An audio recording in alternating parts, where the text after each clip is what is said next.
Checking your physique, I don't think I could want you anymore. Chilling with your girl, I'm jealous that I can't just run over and take you on the floor. And I don't wanna cross nobody, I know it's never worth the pain, but I can feel your eyes run down me, and all my sense just floats away. Hey, welcome back to another stream, building muster minutes live on stream. We are now episode 35. And what are we working on today? Well, yesterday we was working on some JavaScript stuff and we were tidying up some other things. What did we do yesterday? I mean, let's just check, because I don't really remember. And my brain's just, you know, not calling it. So I can just check commit history and just say, what did we do? Yesterday we did quite a bit. We did a lot of JavaScripty stuff. We got the flash messages working and we fixed the modal. And then we refactored our JavaScript files. And then we spent a whole bunch of time just trying to solve some issues with that JavaScript. So, and if I check my Git status, well, what have we got going on here? We have some stuff going on. We've got some untracked files. We've got word highlighter controller, the word mark, the form, and the show. So we were kind of doing a lot of stuff in there. Let's see, Control E. So we've got word highlighter here. That's highlighting words as the media plays. We have our form. We have our what's this? This is a word mark file. And then we've got the word highlighter highlighted. So I'm trying to highlight these words, and we're kind of making some progress. We're using tip tap. I'm getting frustrated with it as always, you know. So I think we're gonna continue. We're gonna get frustrated. We're gonna get angry. We're gonna get progress with it. You know, what is it they say? Manifest the future you want or something. So yes, we're gonna do this. I don't know what it was about, but hey. And yeah. So one of the things I was looking at, right? So I've been kind of thinking about this through this whole word mark thing, and we have all these rules for applying these words, but I don't like it, you know. Don't like it. And the other thing that I don't like really, as I look into it more and more and more and more, is in models transcription. We have this transcription model that I wrote in JavaScript, and it takes in the blob of JSON, and then it passes that blob of JSON into content, and that content is then used to render, like that is then passed to tip. And, you know, I don't know, maybe we should have just used the JSON format for TipTap. And so I'm kind of wondering, do we rebuild TipTap from the ground up and take a slightly different approach to what we've done before, you know? I think we could apply the mark in a different way. As in, we could form, what do they call them? In TipTap, like a transaction, you know? I was kind of poking around ProseMirror state and some of this stuff, and I was trying to figure out what do we do here, you know, not that npm package, but maybe the ProseMirror guide or something. I was looking in here and providing transformations or transactions, you know, what is it we actually want to render? I mean, we don't need to render the time for all of the thing if TipTap is responsible for applying a mark to the current word, and then we don't care about the current word when we extract out the data, so we can just discard that mark, you know. We don't need to save that state. And so kind of we have this mark that is ephemeral in there, maybe, you know. Still figuring it out, still working out the details on it. Yeah, so what do we do, you know? Like, we've got this. I think maybe we try and build it from scratch again, you know. We take our kind of TipTap editor. Maybe we don't even need TipTap. Maybe we just do ProseMirror directly. Like, what does TipTap even do for us, you know? Like, do we even know? Could we just do this? Like, what does this get us, you know? And so we're gonna play around. We're gonna figure some stuff out and see where we go from there, I think. We do have the introduction ad, you know, at the start of every stream. So we're gonna have that. I might even actually go grab a water and refill my water, you know. which I should have done before I pressed start stream, but hey. I think we're going to need a drink. It might even be... No, actually, yeah, I'm going to go get a drink, but it's not going to be water, it's going to be Coke. I don't really drink Coke much anymore, but I feel like I need caffeine to get me through this particular problem, you know? Yeah. That's what we're going to do. We're going to have an ad in about 15 seconds. I'm going to go grab a drink, and then I'll be back. And then we're going to dig into this, and we're going to start building our not translation, it's because I've been solving translation issues this morning with IETN. Transcription editor from scratch. Again. Better. But better. Again, but better. I'll be back in a moment.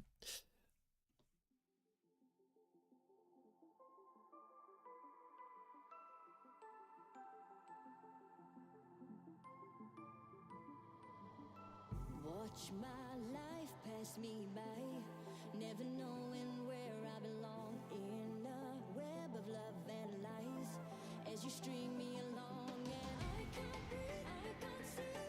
I'm losing sight of everything. I feel the walls closing in, and we're falling apart. Oh, I just wanna be free. I just wanna be free. Think I'm falling apart. Oh, I just wanna be free, free.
Back with a drink.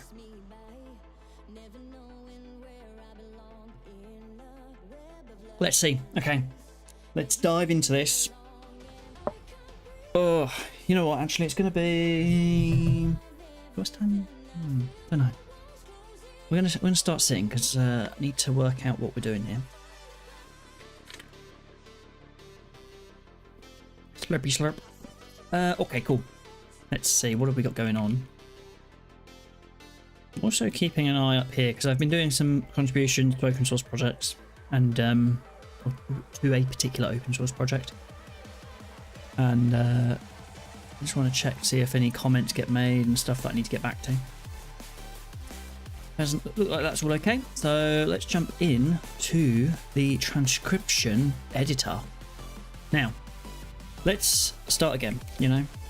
So we're gonna have to create a new transcription editor controller, you know. So let's create a new one. Let's go Rails G Stimulus, and we will call this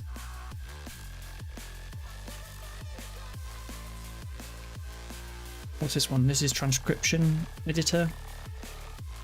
Transcript editor controller. Transcript controller. Transcript editor controller. I think transcript editor controller is fine. Okay. Now, let's see. What are we going to do? So we're going to have to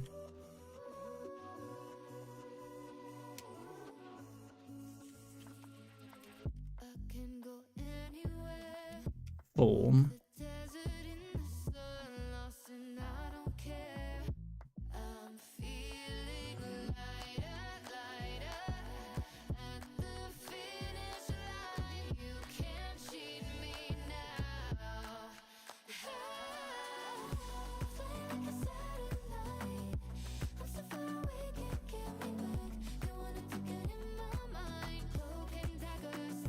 Underscores.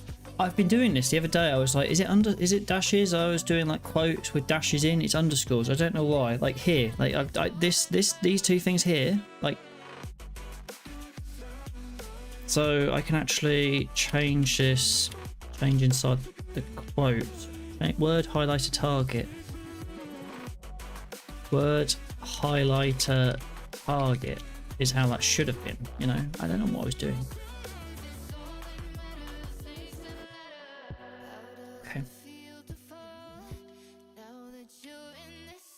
Okay, transcript edit. We're going to refresh. It's going to be broken. It's going to be like, what? Where did it go? You know, and it's because our stuff's not there.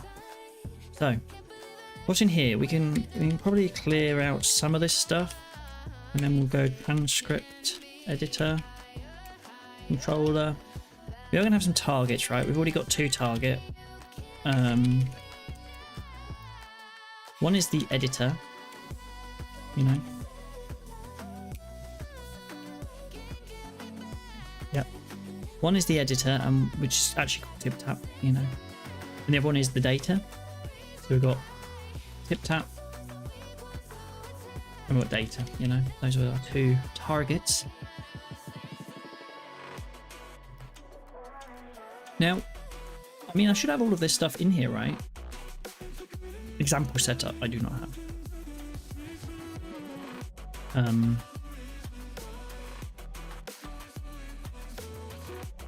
that's what it looks like if I did that.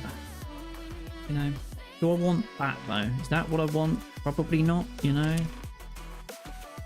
But maybe it would be nicer if I just deal with the ProseMirror directly. Like everyone builds on top of TipTap, but does TipTap just make things more complicated? Sure, they have like a pretty docs and stuff, but could I just use this, you know? Maybe, you know. What do we have in our import map? Because there's a lot, you know. So we have a lot of tip-tap stuff. We've got ProseMirror drop cursors, ProseMirror gap cursor, ProseMirror history. Commands, key map, model, schema list, state, transform, and view. State, view, model, schema list.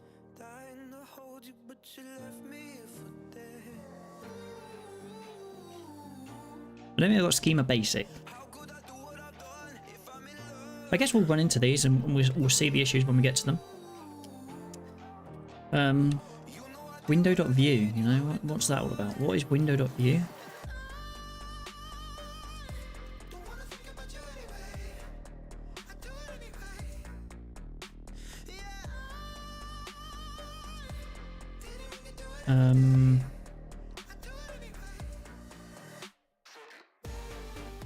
How does this get in there, you know? Like, where does it pass? Got some state, sure, but how did that get there?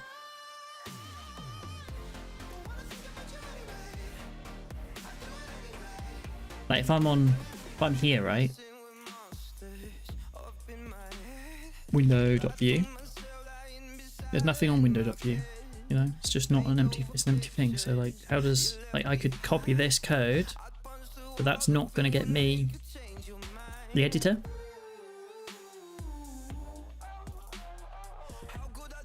Procrastination day or smashing it day? I think it's a smashing it day. We'll see. I don't know. I'm feeling pretty strong right now on the smashing it day, so we'll see how the motivation goes. As I like, what I'm trying to solve is a bit of a weird, complex problem. So good stuff. Good stuff.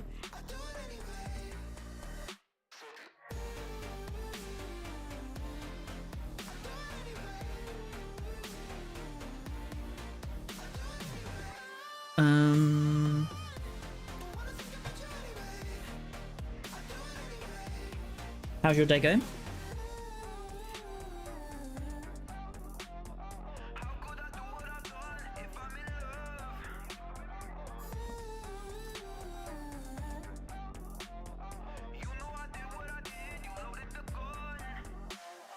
ProseMirror example setup. Not bad so far. I've got a bit of the plague, so the meetings I've had have been a bit of a struggle. That sucks.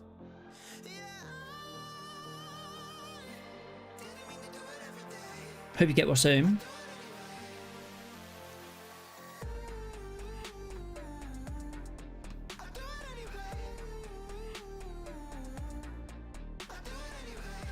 I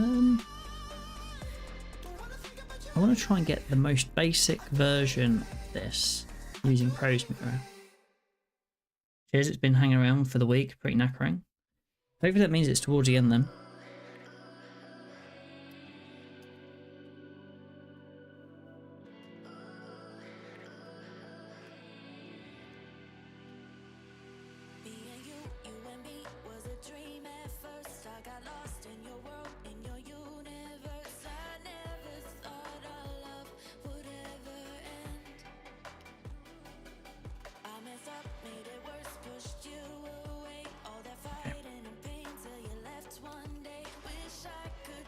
Put that in there. Then we'll just see. I think this is going to cause this to crash. Or at least have some sort of error. Because it's not going to be able to resolve ProseMirror Schema Basic. Okay, do we need Schema Basic? I don't know.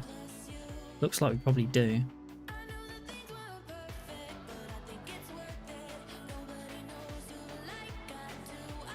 We also won't have an example set up.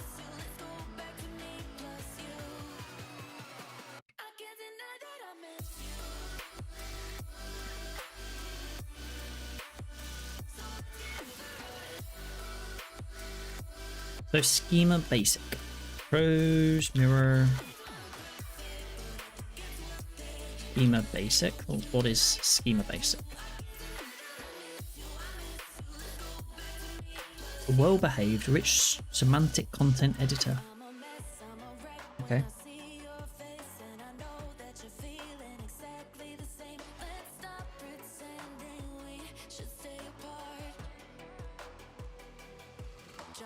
Yeah, I get the feeling that this is creating a basic schema for kind of paragraphs and headings and blocks of text, right? And I kind of don't care about those too much. Okay, it's one file. It's a longish file, but... Schema, nodes and marks. Okay, well, where's this? Import schema from ProseMirror model. Okay.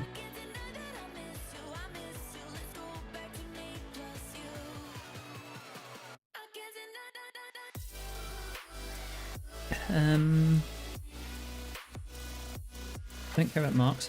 Danny Rig, how's it going? It's going well. How's it going for you?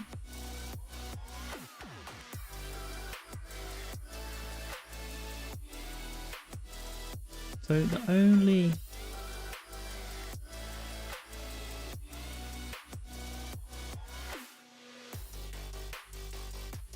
So I'm creating my new schema. Inspect marks. Not too bad, thanks. Good to hear it. I think I can change this line to just be an empty object. And then I think I need paragraph and block.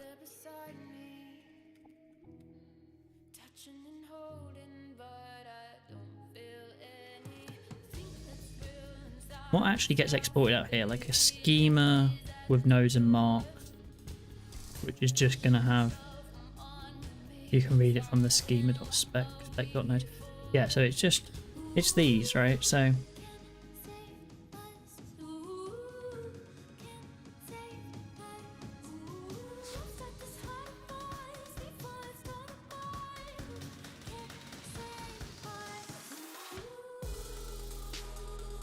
third paragraph.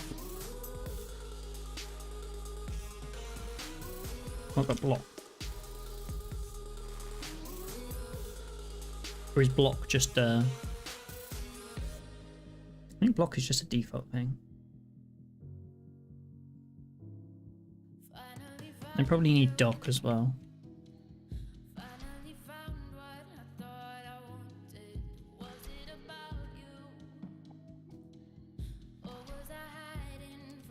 Okay.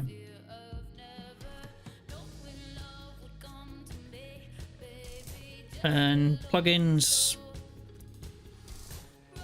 I imagine plugins is probably an array, you know?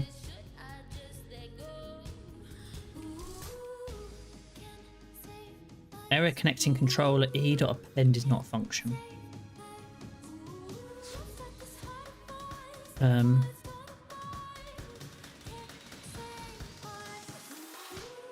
Where were we calling e.append? Add list nodes.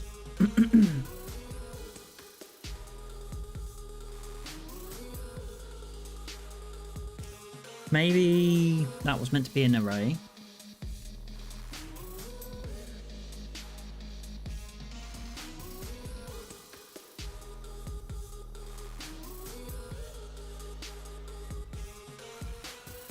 ProseMirror model. Let's find that.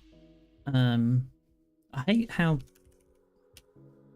it's in like 5 different repositories I have to keep jumping around to. Schema. Spec.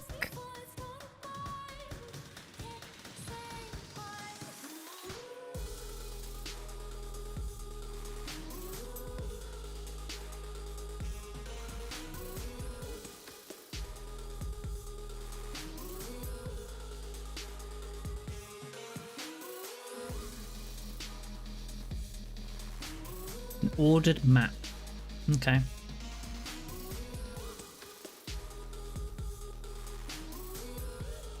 Not the raw objects.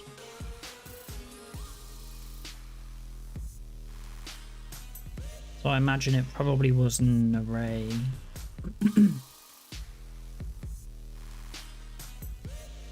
ProseMirror schema. Like I want to create a new schema. How does that work?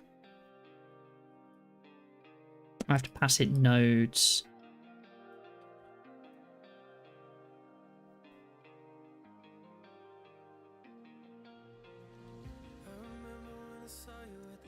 You know, I don't know about like what the deal is with delete to the end of the line. I don't think I actually need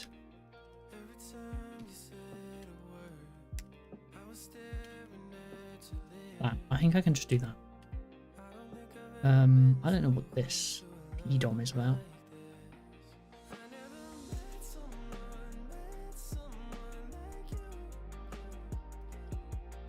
Where did I grab that code from? That was in the past project, right? The one that we were looking at. The this one.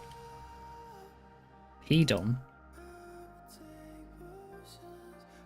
Oh, I see. It's like up there.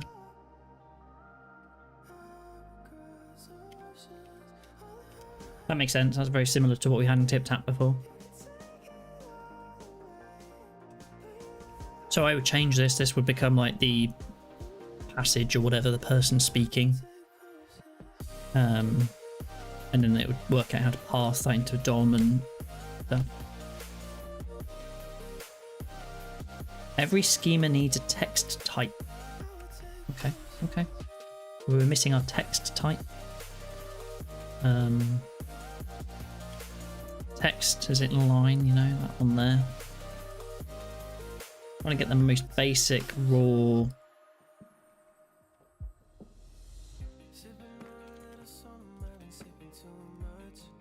Okay, refresh again. That read properties reading first child. Okay. Well, one of the issues we have at the moment is we're passing, at the moment, what looks like just document query selector for content. That's not going to get us anything. So let's just have pass hello. Well, maybe we could put that in a paragraph. Like I don't know if this. I don't know what this is expecting. I imagine it's expecting like HTML right now.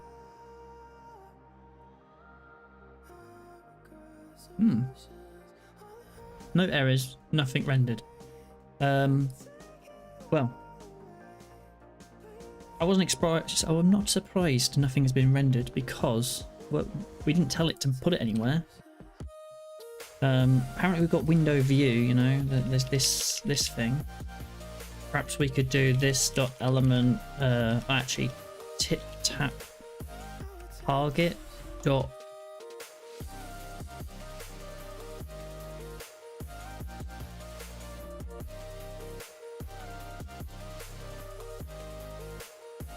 append child window.view.dom. Sure, maybe.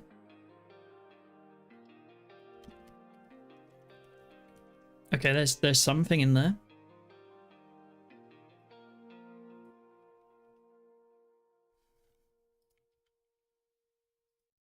You know, there's something. It's not quite what I was expecting. You know, like where's the rest? Maybe I need some plugins. Maybe I do need the plugin. I mean, this is editable. But I can't press enter. And I can only do one long line, you know. I don't know what's going on with that.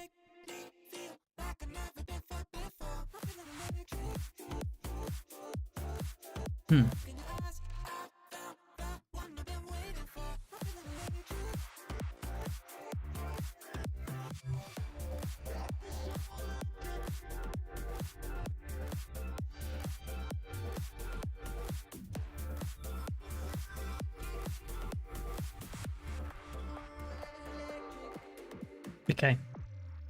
So we've sorted out the schema, I believe. As far as I know, we have like the minimum for our schema. I don't know what the deal is with these plugins. Like, is there like some example, like is some sort of set of plugins that I absolutely must have? Example, what was it? It was example setup.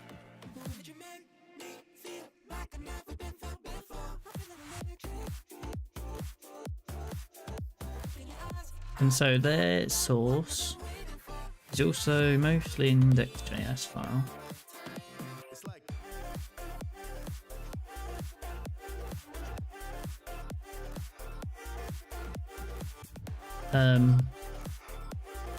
Menu bar.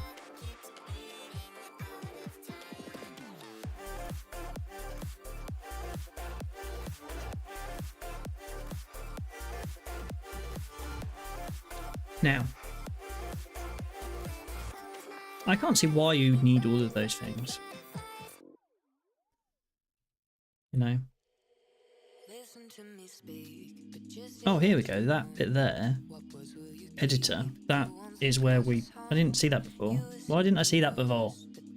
This dot tip tap target. You know.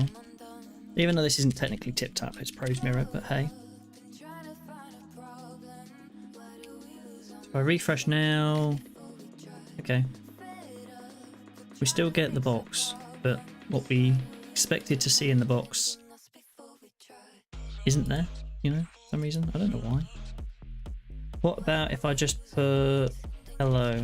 Well, I don't want to see some text in my goddamn document. Nope. Okay. Fine.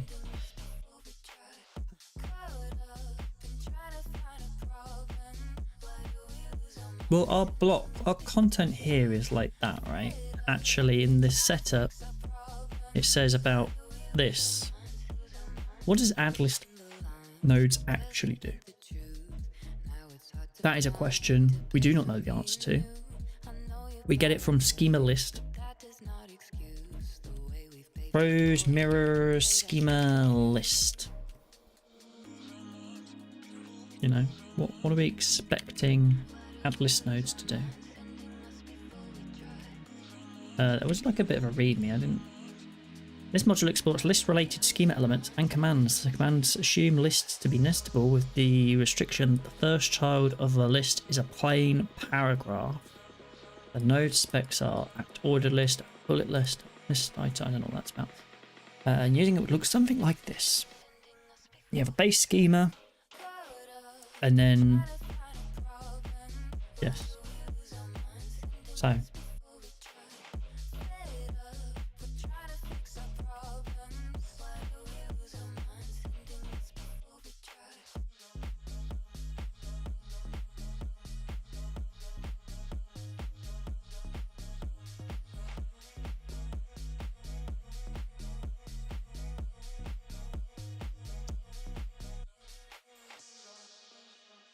I don't see, like, okay, so this basically just says, okay, to the list nodes, it adds the paragraph to it, right?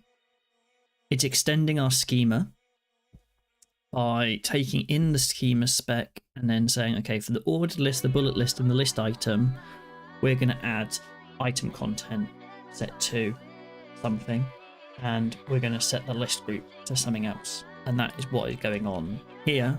It's saying paragraph, block, star, and block can go into those items. But that's not, you know, we're not doing anything but lists. We don't care about lists. You know, why do we want a list? We don't want a list. So I think we can safely ignore it, you know. We're not getting this, you know. I don't like, okay, the menu bar makes sense. We don't care about the menu bar. We're not going to get a menu bar because we haven't put the plug in the menu bar.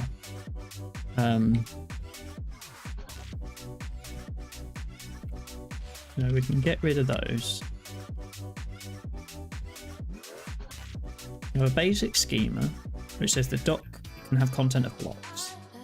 This is a block, and that can have content of inline, and text is in the inline group, so it can be text. So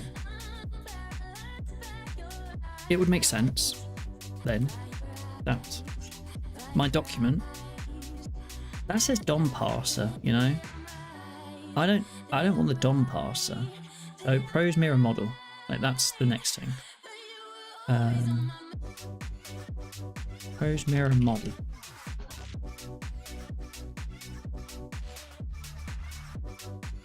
Examples, documentation, reference manual, ProseMirror model. We're calling like the DOM parser right now.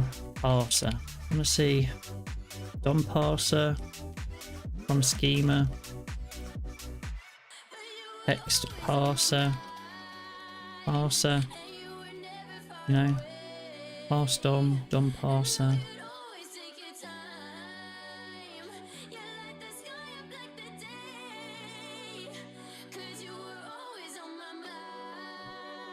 Parse a document from the content of a DOM node. I mean, because representing a document as a tree of DOM nodes is a central way DOM parsing and serializing is integrated with the model. Okay.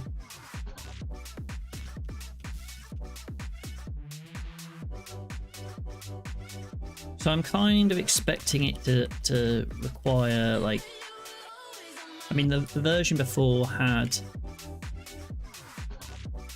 this document.quit. It actually returns an element, right? So we would have to have some sort of thing on the page, you know, over here. Let's just say I had like div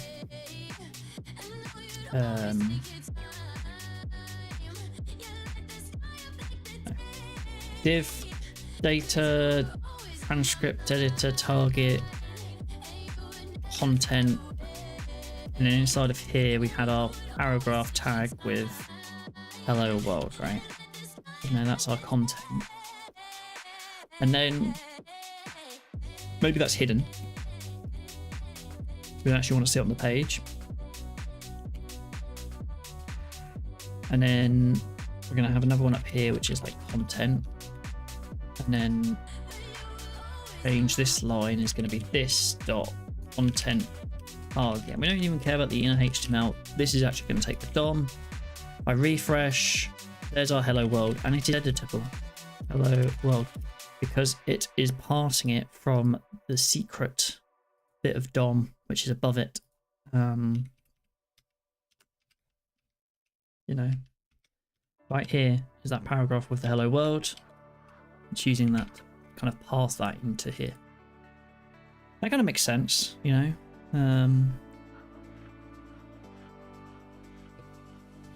It's not what I want, it's not what I need, but it does work. So I've built the schema from scratch, which is what it's suggesting here, right? Like that's the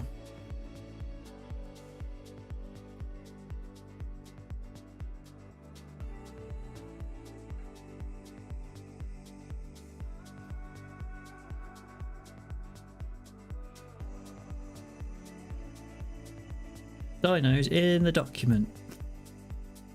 Love it.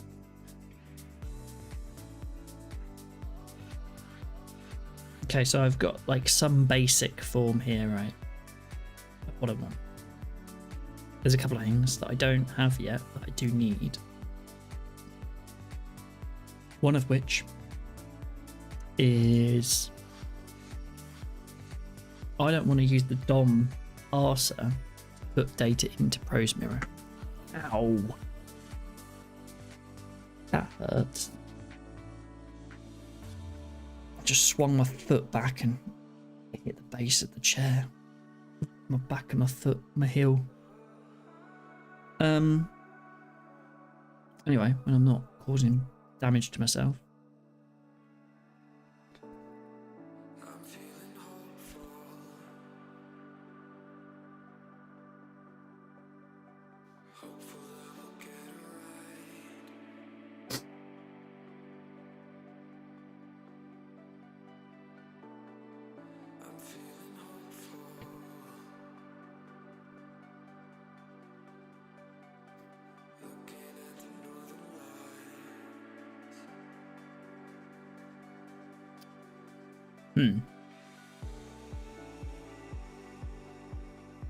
Start doc. How did they get start doc, you know?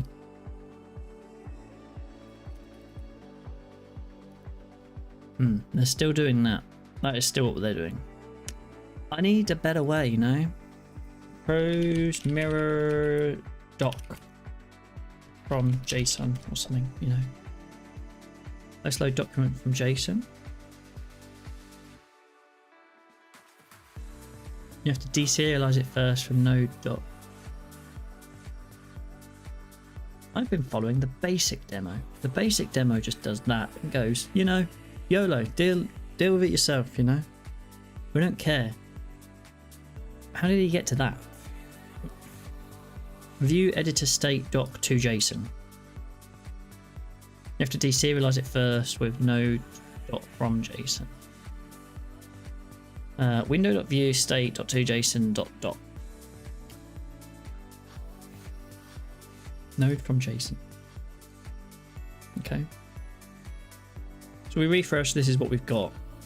But underneath all of that is this, you know?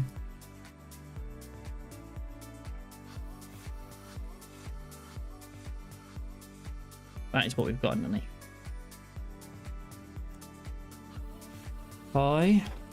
Let's put that into something that I can maybe, I mean, can I just copy this? Copy object. That works. That works. And then let's go up here and just say const dummy document. Oh yeah. That's my dummy document. So rather than loading it in from the DOM, we're going to load this in. I quite like the look of this. This looks nice. So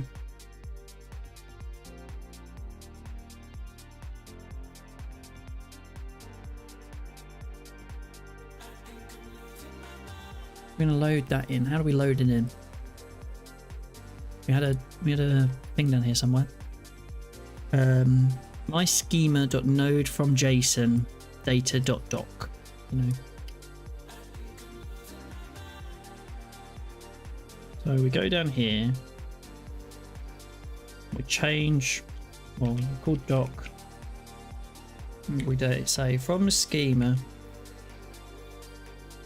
I'm going to pass in dummy document.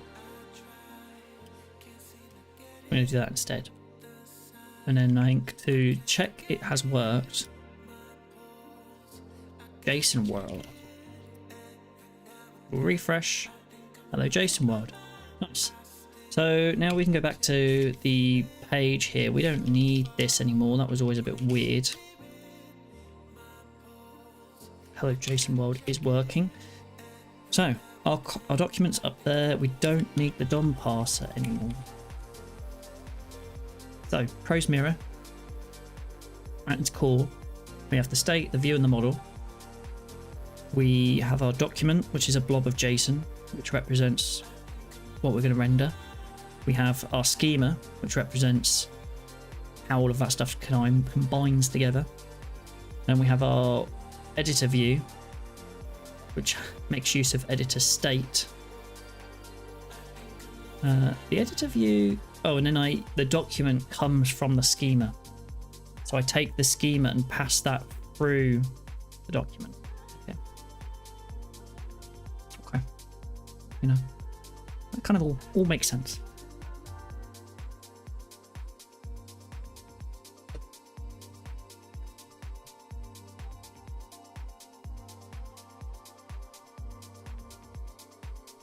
And these can be anything, right? So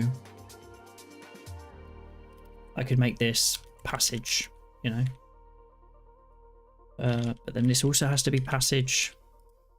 And I believe that's all, you know. Then my refresh still works. Still is exactly the same. But it thinks it's a passage. And on here, I think I can also pass in like some sort of like data passage through or something like.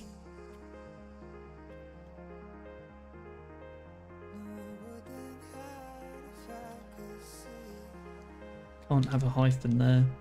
Data underscore passage.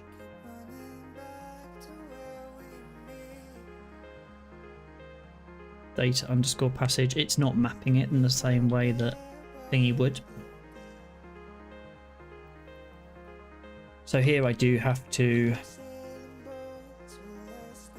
quotes around it.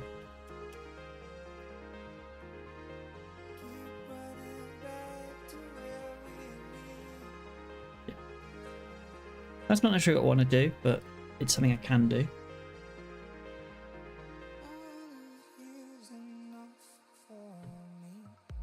Okay.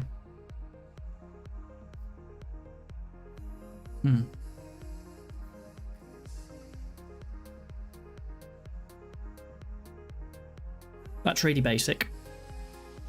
Transcription editor. What's going on over here? This is the transcript editor. We want the transcription editor, which is the bigger one, which has a lot more going on. Because we're using TipTap. And TipTap has a whole bunch more stuff that it's doing. I do get history. Maybe history is something that I need to consider. Like that's something that I get with TipTap.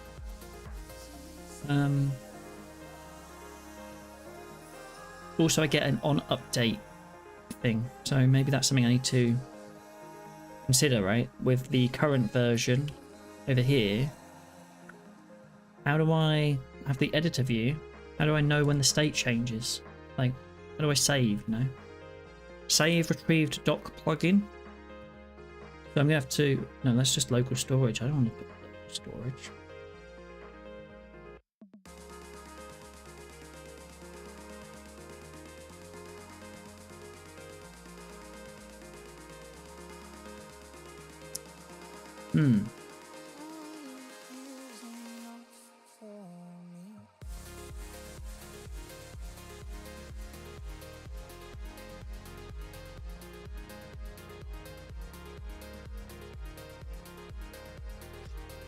What about when there's changes? So I guess we need to look really at the reference manual. Those are the examples.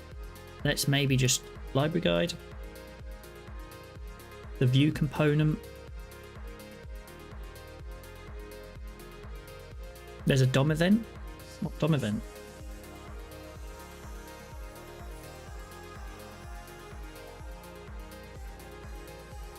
Editable, return false, handle double click.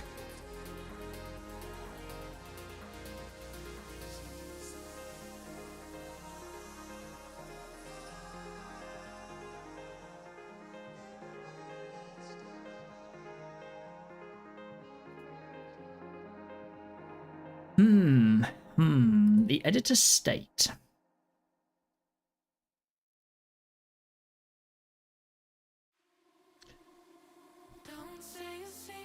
Do I have anything for editor state? Yeah, I do. It's down here. Create the editor state. Oh, passing in. And that takes in the schema.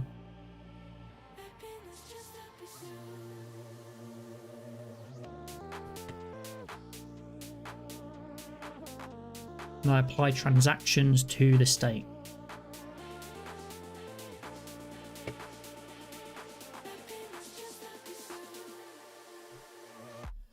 You know, I think we might have to just RTFM, you know? We might just have to RTFM this. It's going to be a little bit boring for you and for me, but I think we have to RTFM. So, can we just not like read the whole FM? Can we just read part of the friendly manual? I don't know. I'll probably end up skipping the bits that are really important though, right? I'm going to skim, and then I'm going to pick and choose, I think is going to be my approach. Introduction. Okay, cool. Main principle of ProseMirror is that your code gets full control over the document and what happens to it. The document isn't a blob of HTML, but a custom data structure that only contains elements that you explicitly allow it to contain in relations that you specify. All updates go for a single point where you can inspect them and react to them. This core library is not an easy drop-in component.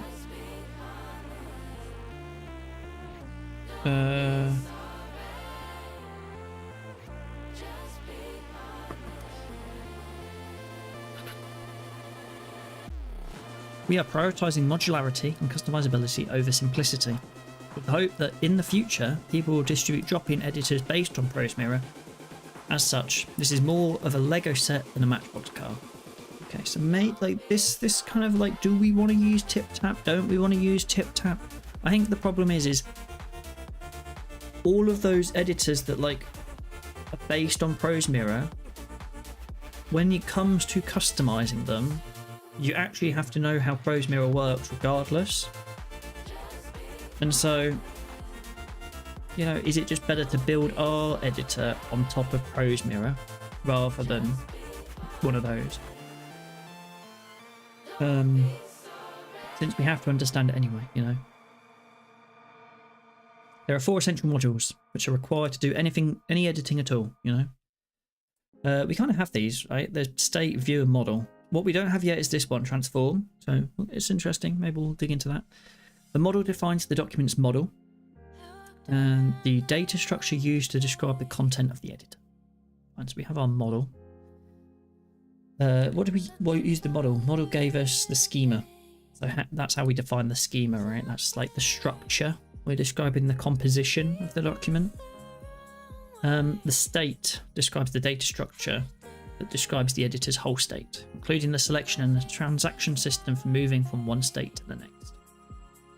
Yes, so if the model describes kind of the different elements of the system, the state defines where those elements currently are and gives us methods for moving from one state to another state with those models.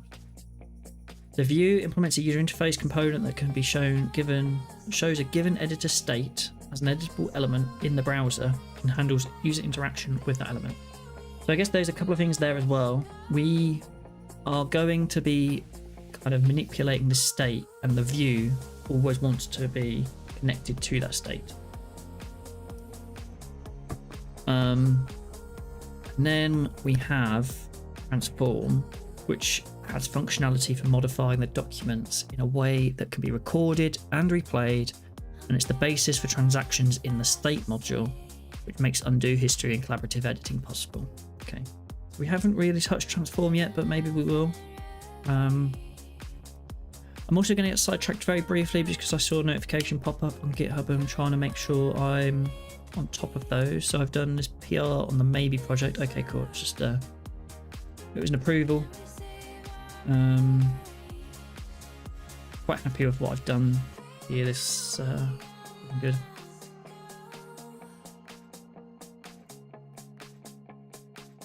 Cool. Now, is that where I was? I don't remember. That was me.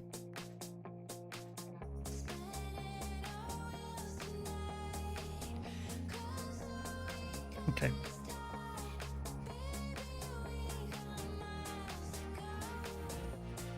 And another one as well.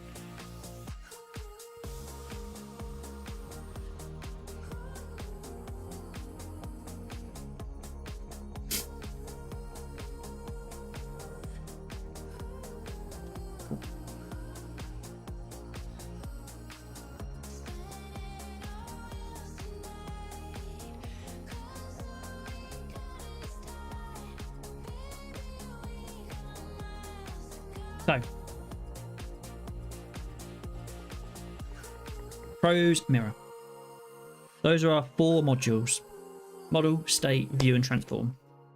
In addition to these, there are modules for basic editing commands, mining commands, undo history, input macros, collaborative editing, simple document schema, and more under the ProseMirror organization. We kind of don't want most of those. We probably will want to do the undo history, and we probably will want binding keys.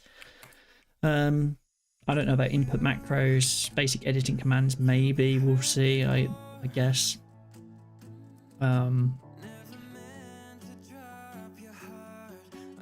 You know, there's some things in there.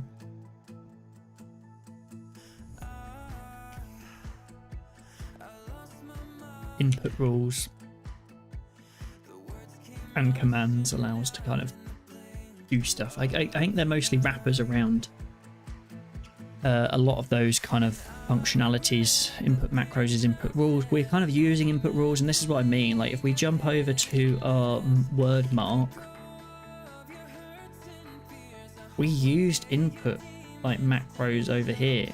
This stuff is just an input macro behind the scenes. So again, we have to know these things with TipTap as well, but TipTap just has a bunch of other stuff. And maybe we'll go through this whole process and decide, you know what, actually TipTap has a bunch of value for us. But we need to understand the value first.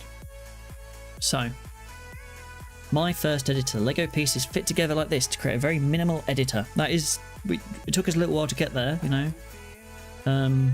But that is apparently, you know, all you actually need. Those 3 modules and these 2 lines.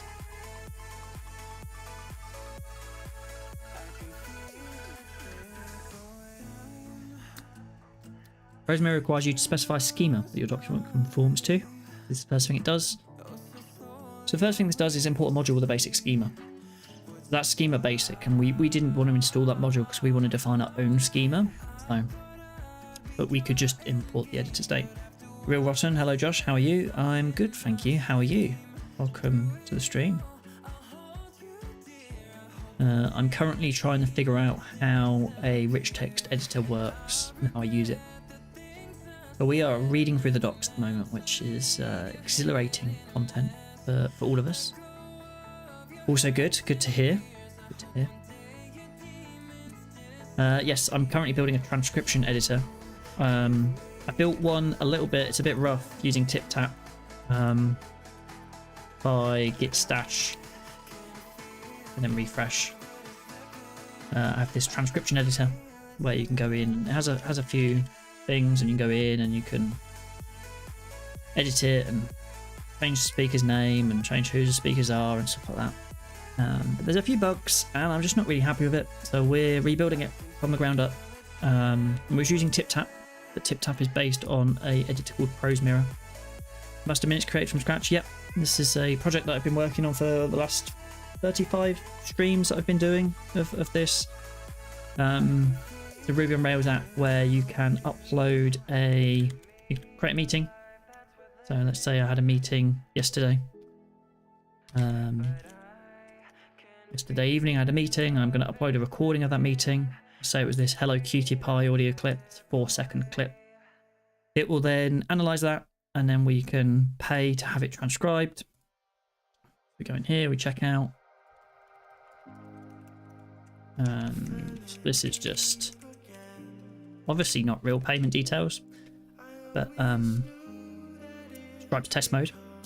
And then once we have paid, we can ask to generate transcription, and then it will go away and transcript that audio clip, which sounds something like this at the moment. Hello, cutie pie. I don't know if that was really loud, but you know. And then once that's finished transcribing, we'll be able to click the generate minutes button off the back of that. And so we've been building this on stream for the last 35 episodes or so. Oh no. Yeah, that audio clip was just one that I just found online. I was just like, there we go, that'll do. I've got a problem with this at the moment. The in progress is stuck, but yeah, once you have a transcription anyway, it'll do it.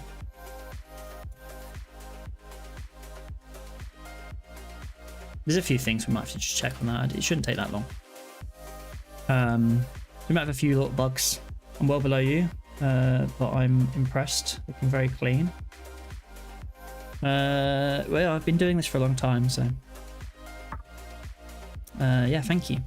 Yeah, we've been doing all the design, all the dev work's been done on stream. I've been streaming the whole thing from the beginning, so. But this transcription editor has been giving me a real run for my money. You know? So, hey, thanks for the follow as well. Git stash apply.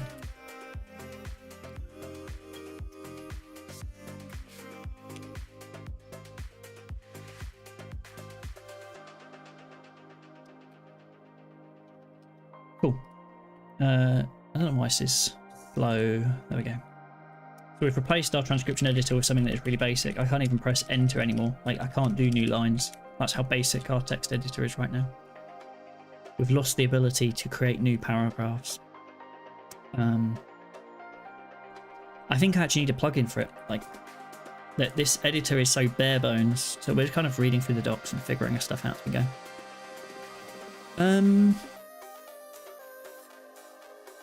I really should just rename the stream like Learning TipTap. Learning ProseMirror JS. What is ProseMirror?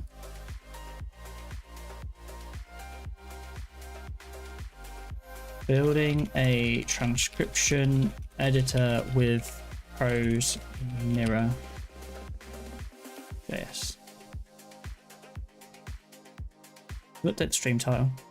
What made you choose ProseMirror? I was using TipTap before, and TipTap's based on ProseMirror, and I actually quite liked what it was doing. But what I found was, because I have to do a lot of custom stuff, I'm having to learn ProseMirror underneath, and really TipTap's in the way of that. And I never know whether I'm dealing with something that I need to do with TipTap or dealing with something I need to deal with ProseMirror. So I figure if I just start from ProseMirror and build from the ground up, then I'll be able to kind of know the difference. And at some point I might go, actually, you know what, we'll switch back to TipTap. TipTap gave us a bunch of stuff for free. Yeah, cutting out the middleman is just getting in the way. And the middleman might come back if I find value in the middleman after I spend some time with ProseMirror. But I need to appreciate what the middleman is doing for me. And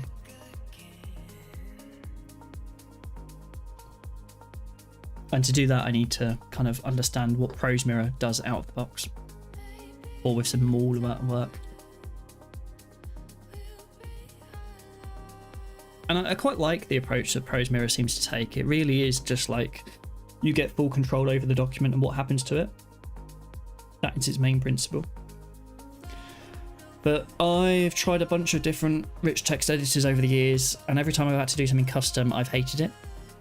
So perhaps this is the one, you know? Maybe if I just deal with ProseMirror directly, it'll be an easier life. We'll see. I don't know. I might end up having to do too much work, like implementing undo and pressing enter and stuff like that.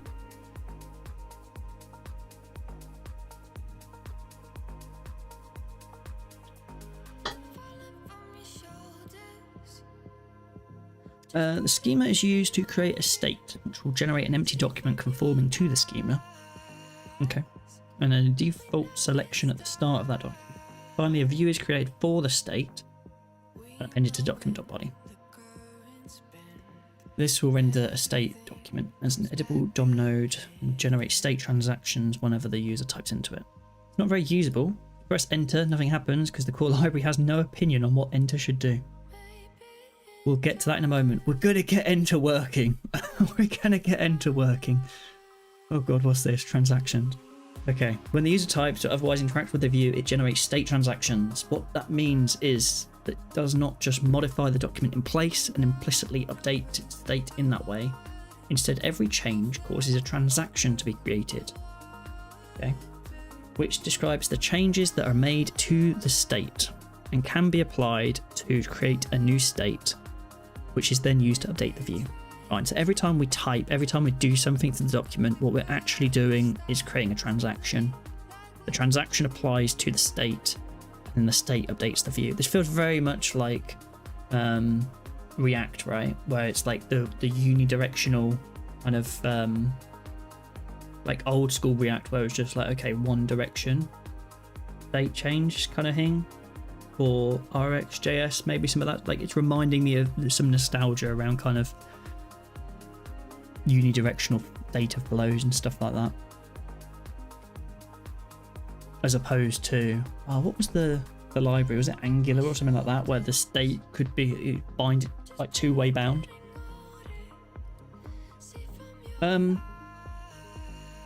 Okay, cool. So the other thing I was just thinking about a second ago was just like import mats.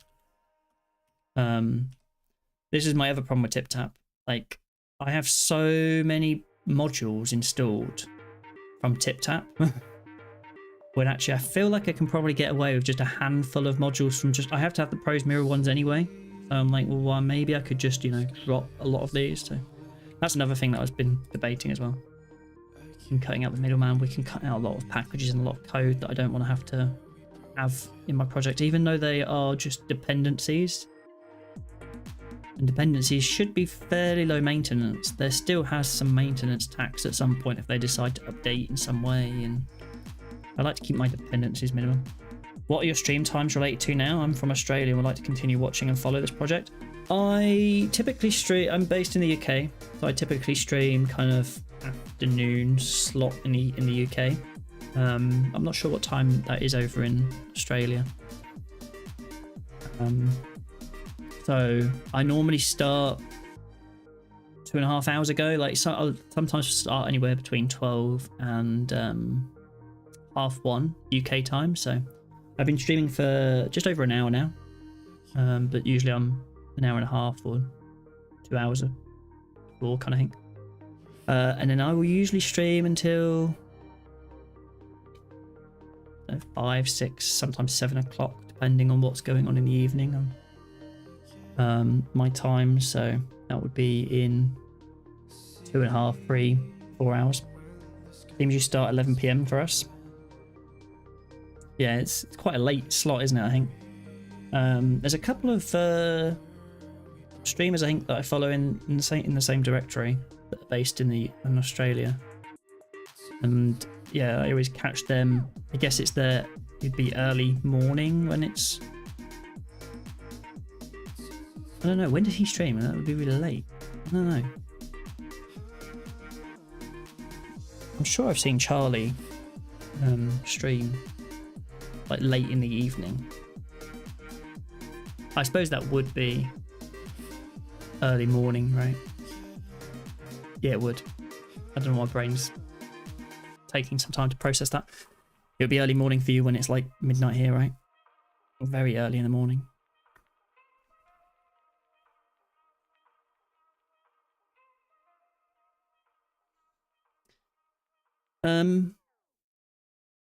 Australian programming streams. Yeah, I can't. It's Twitch. He might be New Zealand. I don't actually. Like, I just know he's down that way. I've probably offended a bunch of people now for calling him Australian. The one person I was thinking about. There's a couple of other people, but the one person I was thinking about was Charlie. Is it Charlie? On it. Also, we are going to have an ad just in about 45 seconds. I have them on a auto schedule because sometimes I'll go grab a drink or stuff, and also it avoids pre-rolls for people who are joining, so I don't get pre-rolls.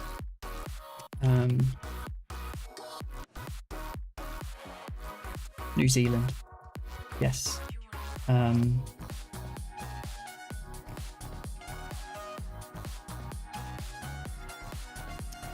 New Zealand, but it's your time. It's similar time, so that's the guy I was thinking about.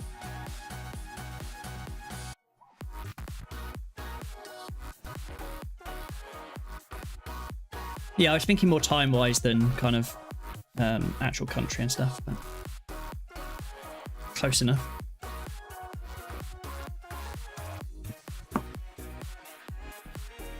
No worries. He's doing quite a lot of interesting stuff at the moment, like building in public and just working on various projects. He's more design, does a lot more design stuff, but he does some coding as well. It's definitely worth a watch.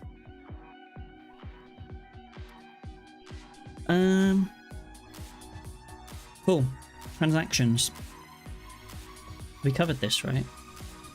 By default, all this happens under the cover, but you can hook into it by writing plugins or configuring your view. For example, this code adds a dispatch transaction prop, which will be called whenever a transaction is created. Okay. So maybe let's add this to our thing and see what happens. Is this? It's next to our state.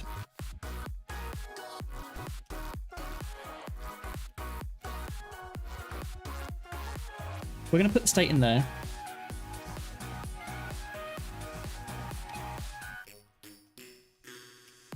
And then we're going to pull this like that.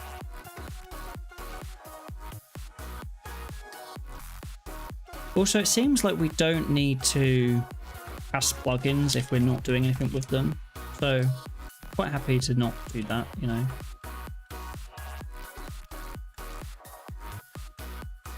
If we inspect, look at our console, document size went from 19 to 19. As you can see here, as we are dispatching those transactions, the size of our document changes. That's interesting. Okay. Every state update has to go through update state. And every normal editing update will happen by dispatching a transaction. Okay.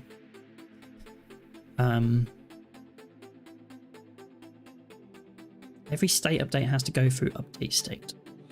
Okay, so that's the update state here. And every normal editing, so every time we call update state, that's how we update the state with the new state. And this is the dispatch transaction. We're kind of overriding it by the looks of it. It seems like there's a default behavior and we have to specify this. It's like React. I guess so in some ways.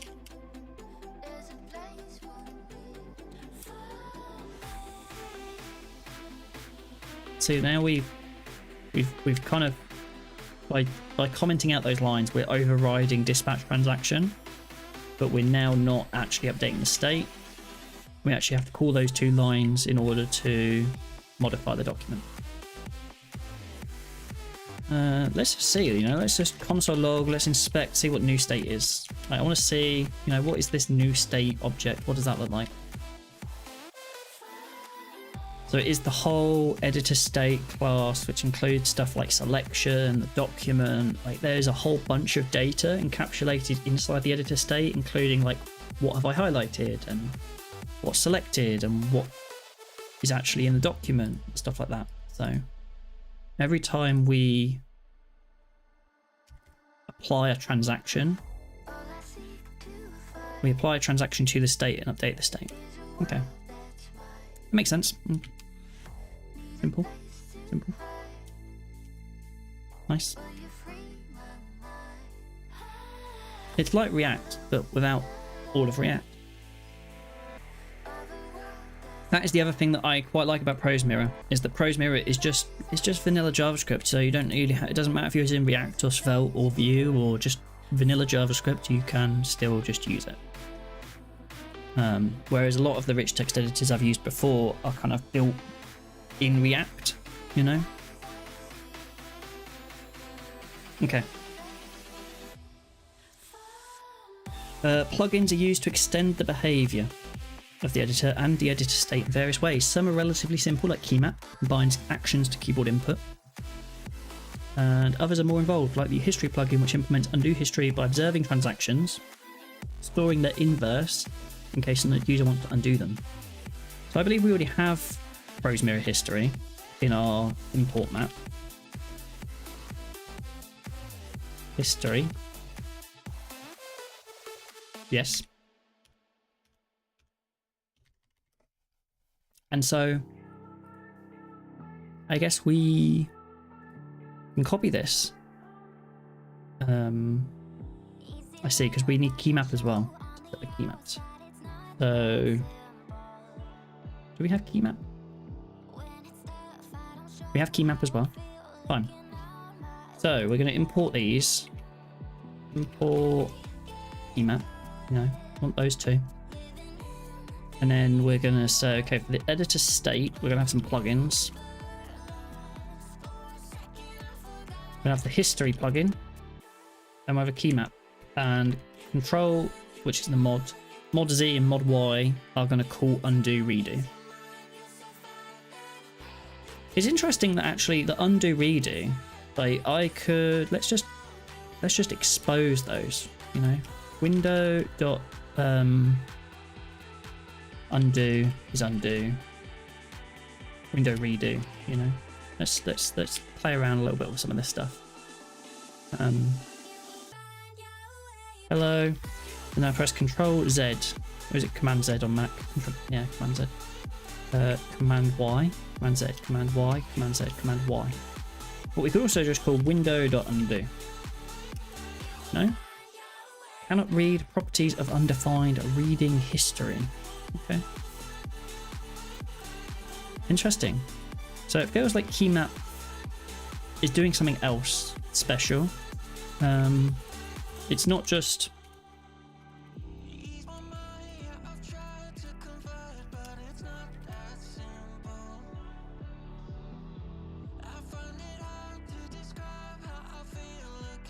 I can't just call undo wherever I'd like in my code. You know, so that's interesting. Maybe we could look at the history plugin and see whether there's something else that we need to do to call it in that way. It's a command. Okay, so that returns some sort of command. How much does it undo? Each character, each word? That's interesting. Good question. It looks like the history module has a config that we can pass to it, and there's a depth. So it's like per number of events, maybe? Returns a plugin that enables undo history for the editor. It will track undo and redo stacks, which can be used with the undo and redo commands. You can set an add to history metadata property of false on the transaction to prevent it being rolled back by an undo. Fine, so when we think about those transactions, in fact, actually, that's something else that might be good to look at, is like, what does a transaction look like? That's not spelled right. What's going on there? Transaction. So when we go in here and type a space, that was a transaction. So it has this class of transaction. I suppose there's a bunch of data associated with that around what it's doing and how it's manipulating the document. It's a replace step, and it's saying replace this slice. Like, there's a bunch of data in there anyway that we probably don't need to dig into right now, but we'll maybe get to. We know it has this like before content size and dot content size, so that's interesting. What also could do is, if I do hello, you know, got all those transactions, but then Command Z, that was also a transaction, you know. And I wonder if this transaction has meta on it, and it's got history state. So this transaction's special because it has history and it says redo false. Because you wouldn't want to undo, you wouldn't want the redo to, like, if you now say Command Y to redo, you wouldn't want it to redo the undo because it wouldn't do anything. So we can pass in this like information to our transaction, say, hey, don't undo me. Like, don't roll this back. And then we can also, it looks like we can set depth and stuff like that as well. We can say, okay, like the amount of history events that are collected before the oldest events are discarded. Oh, okay, so that's interesting, because so that's like, if you have a depth there, it'll only undo 100 actions. Really?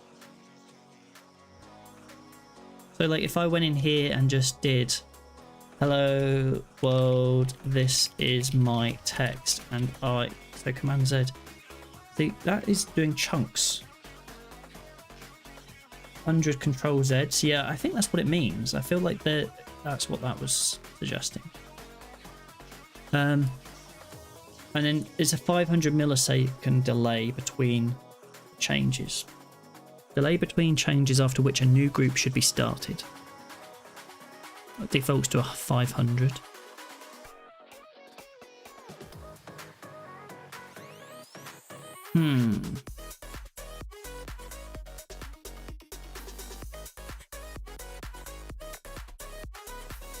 Okay. I'm kind of happy with that. That's fine. I think this is interesting about the undo being a command. Like, that's a thing. And it looks like the command is a function that has to take state in as well. At least state, maybe even the dispatch function. And a view, maybe. It says those are optional. So it looks like we called this undo, but actually it needs access to the state. So let's take these, move them down here. What if I called undo as a function, which then calls a state into it?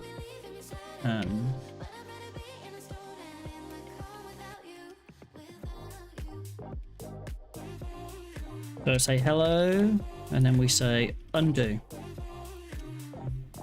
It just returns false. And I think the reason it returned false is because we passed it the state, but we didn't pass it the view, maybe?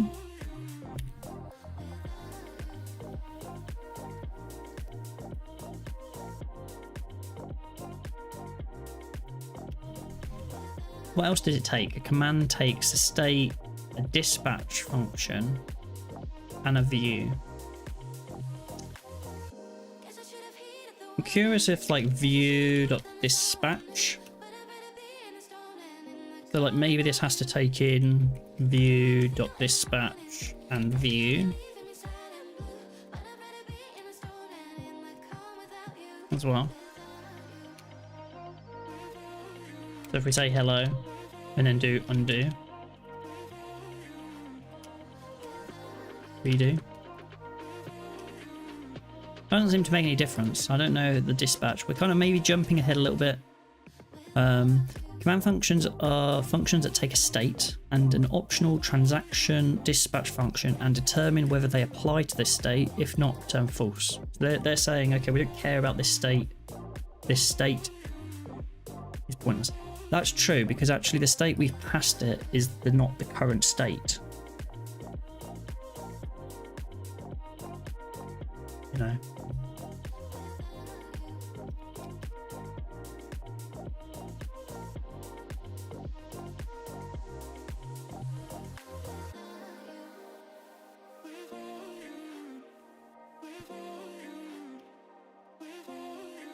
That state is a moment in time of when the editor was kind of created up here.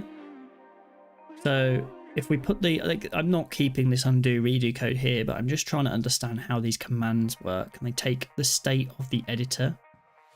That's the other thing, actually. I could leave them down here. They can just work out the state. Like, is there view.state? Yes.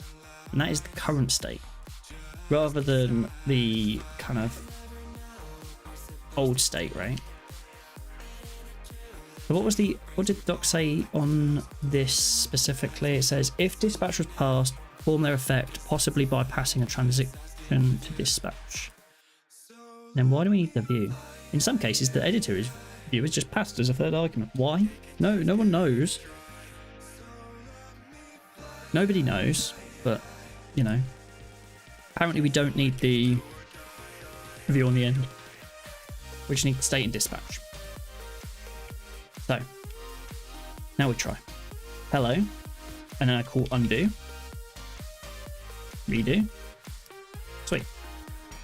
That makes sense. I'm quite happy with how that works and understanding, like, basically this view is something we can hold on to get access to the state and the dispatch and all of that sort of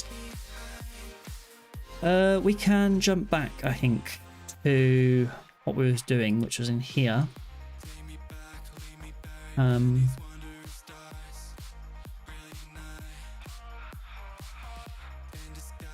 Plugins are registered when creating a state because they get access to state transactions. After creating a view for this history-enabled state, you'll be able to press Ctrl Z or Command Z on OS X, which I'm using, to undo your last change. Sweet. So we kind of jumped ahead here because, as you can see, they start talking about commands. Undo and redo values that the previous example bound to keys are a special kind of function called command. Yeah, and we've just kind of dug into those a little bit. We know that we have to pass them the kind of current state and also a way of dispatching a new state. Most editing actions are written as commands, which can be bound to keys, hooked up to menus, or otherwise exposed to the user. The ProseMirror commands package provides a number of basic editing commands along with a minimal key map that you'll probably want to enable to have things like enter and delete do expected thing in your editor. We kind of do want enter and delete to do what we expect in the editor, you know? Those are things we typically would like to be able to do. So do I have ProseMirror commands? I believe I probably do. Import map. Yep, it's up there. Line 20. Yes. Line 20, we have that set up.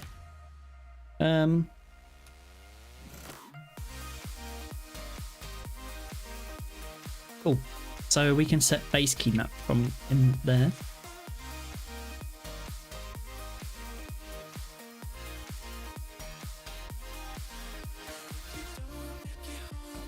And we will then also import base key map.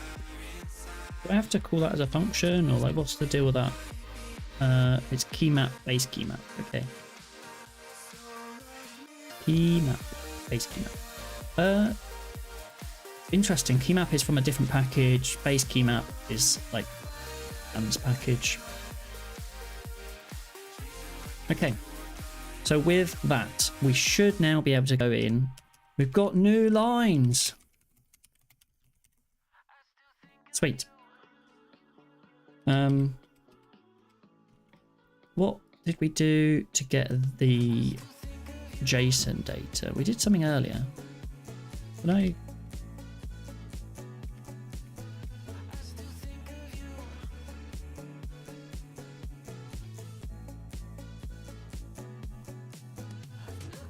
So now we have a document that looks like that. Nice. Hey, thank you for the subscription.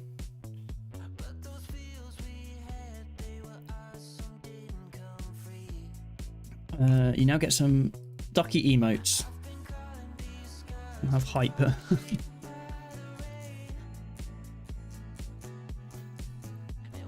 I have a bit of a rubber duck emote theme going on. But yeah, thank you for the subscription. It means a lot.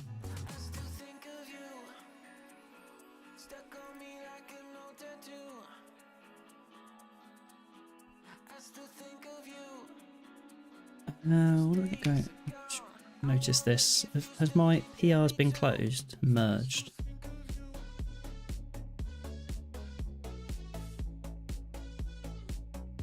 Merged. Closed. Merged. Oh, sweet. Sweet.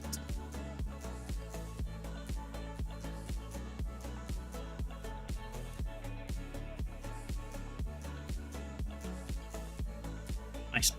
Anyway, unrelated, you know, separate project that I'm also contributing to at the moment.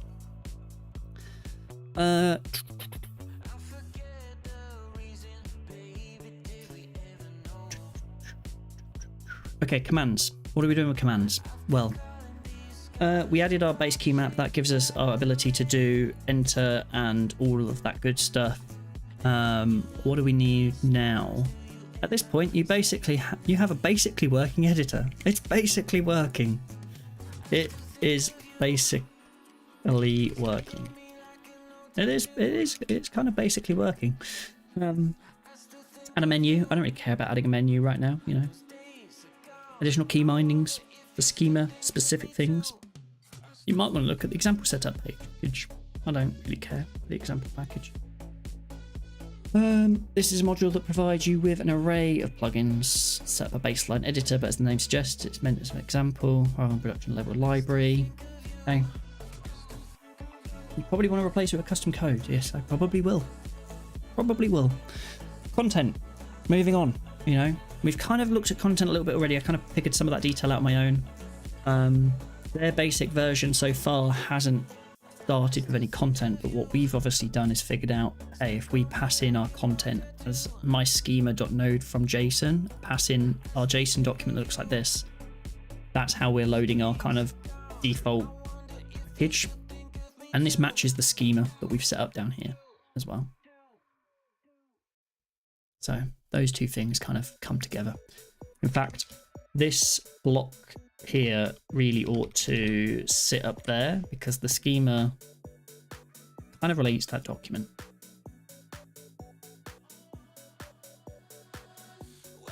And then we create the state.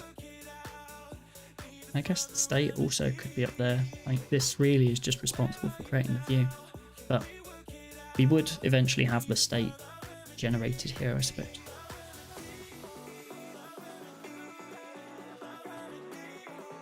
Okay. Content. What does it say about content? A states document lives under its doc property. This is a read-only data structure representing the document as a hierarchy of nodes, somewhat like a browser DOM. One of the things that we do need to figure out about the state is when I'm making those changes, how do I update my state? I really want to store the state in some sort of hidden field, perhaps, on the form. Then I can post it to the server and vice versa. I can load it back in and whatnot. A simple document might be a doc containing a node containing 2 paragraph nodes, each containing a single text node. So that's kind of what we've got here. Like, I mean, I've called it passage because I've playing around with the thing, but like this could be paragraph, in which case this has to be paragraph, and those two things would work fine. You know. That's all that's in our schema. We have paragraphs, and paragraphs have text. And also I've got this weird thing at the moment where I'm passing an object. The object allows me to add some attributes to the DOM.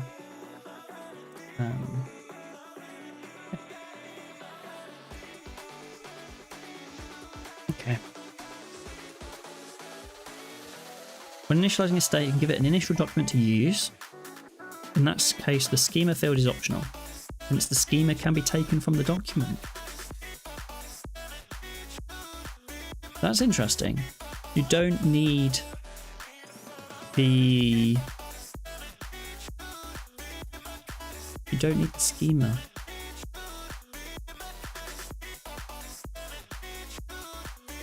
If you pass it the DOM, because it's just going to work the schema out from the DOM. I guess that makes sense. I mean, because like the schema actually isn't much. There isn't much to the schema. It just says, okay, the content is either inline or block. It could figure that out from the DOM. Has a group, it works out from like the content that's allowed inside of it. It could figure out. Passing DOM and to DOM, again, this is the basic version. So not surprising that we don't actually need a schema. We could just pass it the blob of HTML and say, hey, here you go. Go figure. But obviously it's going to help to have a schema. In our case, for the stuff that I want to build, I need a schema, so we will build the schema.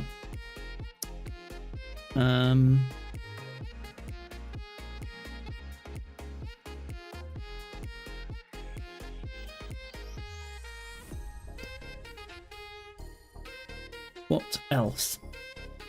When initializing a state, you can give it an initial document. I've read that, haven't I? How we initialize a state is by parsing content, ID of content line, using the DOM parser mechanism.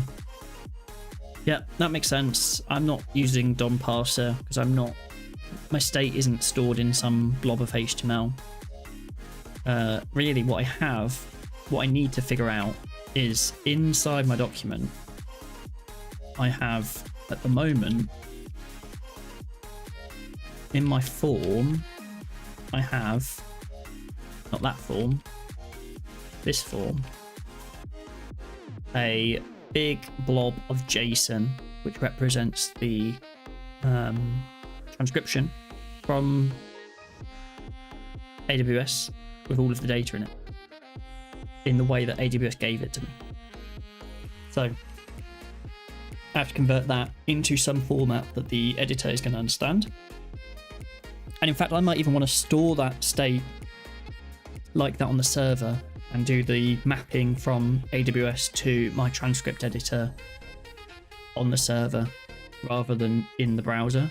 I think that probably makes sense. So we will do that. I think that's probably going to make more sense here rather than having to deal with all of the AWS stuff that's going on with that document. And also I think it helps to preserve the original translation document,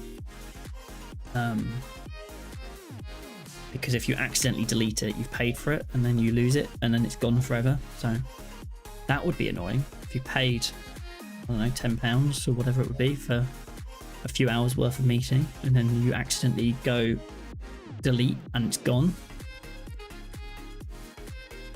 Yeah, call up customer support, which is me, and be like, hi, I paid for this but it's gone because I deleted it.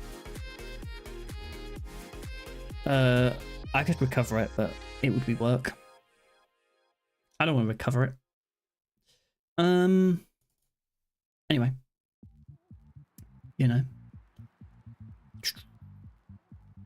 So cool, fine. Done passing. Wasted time dealing with angry customers. Yeah, I ain't about that life. I'm not about that life. To be honest, I don't know. Like, this is a very niche product. I can't imagine it's going to get many customers. I'm building it really for myself. But I'm trying to build it as if I was building it for customers, because I think that's quite interesting to see. So. And it's also interesting for me as well, building it out and kind of stuff. So. And maybe there is, you know, even if there is a small niche of customers that do end up using it, I still don't want them to be angry. And I don't have to deal with them if they're angry. So, but if it can protect them as much as possible and there's a big button that says, I'm a numpty, I deleted my entire transcription and I want it back, that they can just press, then I'd like to give them that. Anyway, structure. A ProseMirror document is a node. Okay, cool. So now we're introducing the concept of nodes. And that holds a fragment for containing 0 or more child nodes. Okay, so there's a structure of nodes, right? This is a lot like the browser DOM in that it's a recursive tree and it's recursive and tree shaped, but it differs in the way it stores inline content. In HTML, the markup is represented as a tree like this. So yeah, this is a weird thing about HTML. It kind of has this like ability to have the text as like text nodes that are kind of like not a node, but they're just kind of there. And then when you have more elements inside there, they're kind of like in the middle. Notice here how this doesn't have a block around it because it's just this kind of thing that's not really a node. Whereas in ProseMirror, the inline content is modeled as a flat sequence with the markup attached to metadata as nodes. So this is an inline block, even though it only holds text, it has that. And then what's also interesting as well is like the text here, actually, it isn't inside strong, it has strong. And then this has strong and EM. So that's something that's interesting. I think we call it marks. We'll get into it in a second. I do my projects as a hobby for myself, but when I'm building, I'm always asking questions as an angry customer or user. Yeah, it's a good rule of thumb, good approach to take, I think. Like, how could this break? How would it, yeah, if I was the angry customer, what would make me angry?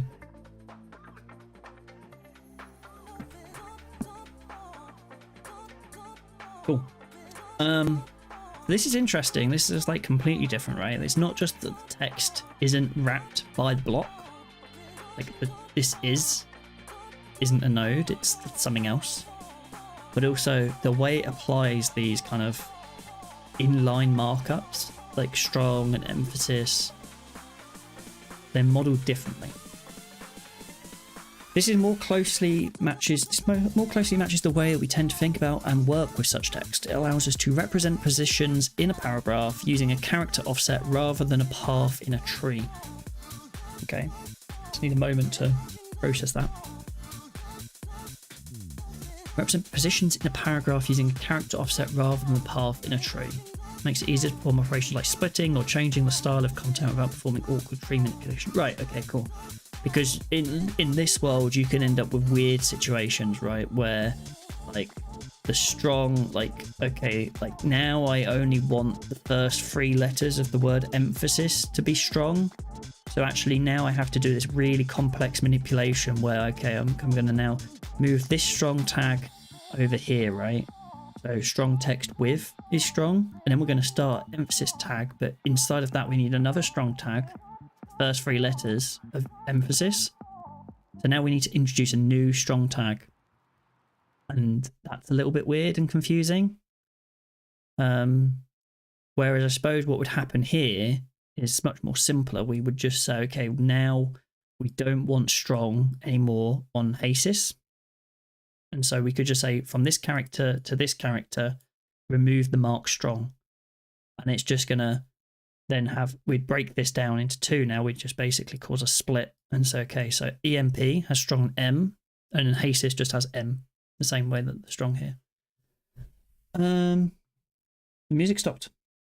Finished that playlist I had. So what are we going to have? We're going to play a random song. I don't know what we're going to play, but random one from Monster Cat. There we go.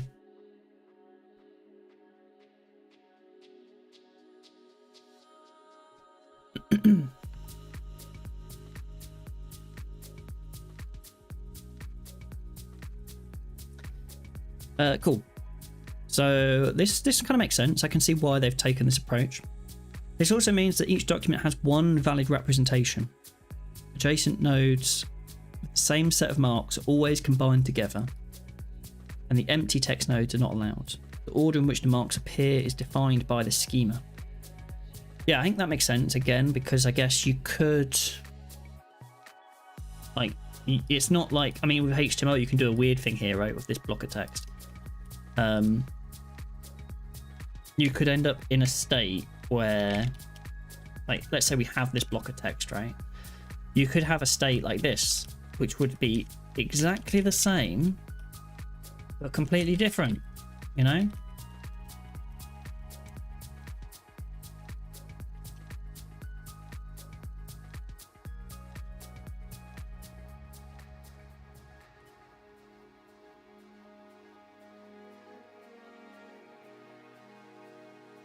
So this line of HTML is exactly the same in its output, but internally it's represented in a completely different way. And with their approach of this, it can never be represented in any other way than what is represented here. That is the only way that that block can be represented in their data model. So that kind of makes sense as well. That's much better.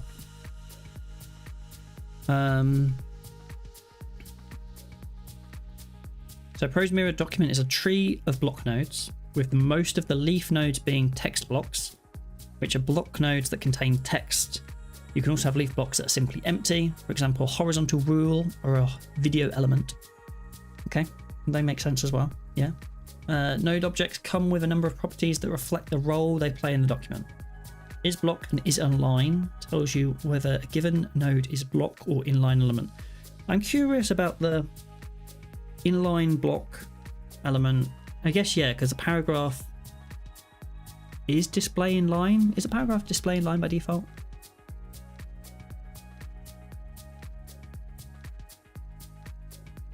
Display block.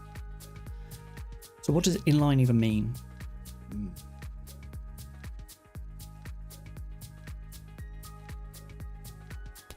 What does it mean?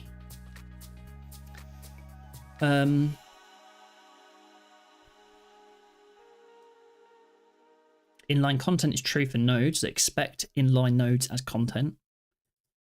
Is text block is true for block nodes with inline content.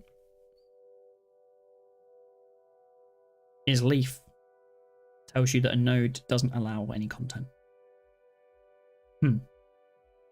Okay. When we look at our schema from before, we notice that our schema says we have a document of blocks. Paragraphs are blocks because they belong in the group block, and they have content of inline. And then the text is inline. Okay. IsLeaf tells you a node doesn't allow any content. So like the text is the leaf node, right? And it's an inline leaf node because it just has text.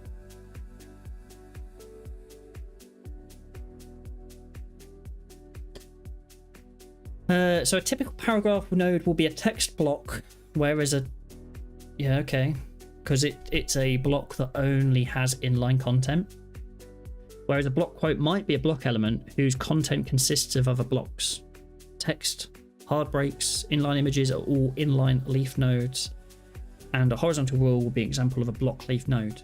Fine, okay, so you've kind of got like both blocks and inline blocks, or blocks and inline nodes could be a leaf node. It's the end, there's no more content. The most common leaf node is probably going to be the text node, which is an inline node. We have text blocks, which is true for block nodes with inline content. That's a bit weird because inline, it's like it says is text block, but actually it just means has inline content. And we already know from this little paragraph here that text, hard breaks, and inline images are kind of inline leaf nodes. So is text block could just represent some inline images, or hard breaks. But anyway, like semantics aside, that kind of makes sense. Inline content is true for nodes. Expect inline nodes as content. Is true for block nodes with inline content. Are these not the same? Inline content and is text block? Are they not the same? I don't know. Well, I'm going to bump up the font size just to make sure it's easy enough to see on screen as I'm reading through it. A typical paragraph node will be a text. I've read that. We're not reading that for the third or fifth time. The schema is allowed to specify more precise constraints on what may appear where. Even though a node allows block content, that doesn't mean it allows all block nodes as content. Okay, cool. Makes sense. I think what we can basically say in the schema is actually like instead of block here, I could have said, this only accepts paragraphs, and then paragraphs can only allow text. I can be very more specific about the schema and how the schema is structured, and this wouldn't allow me to add. So if I started introducing something else, nothing would allow that new thing in because it doesn't fit the structure of the schema. Identity and persistence. I still not quite got to like how we extract the data out when we making changes, but maybe we'll get to it at some point. I don't know. Another important difference between a DOM tree and a ProseMirror document is the way the objects that represent nodes behave. Okay, in the DOM, nodes are mutable objects with an identity, which means that a node can only appear in one parent node. Yes. A node can only appear in one parent node, and that node object is mutated when it is updated.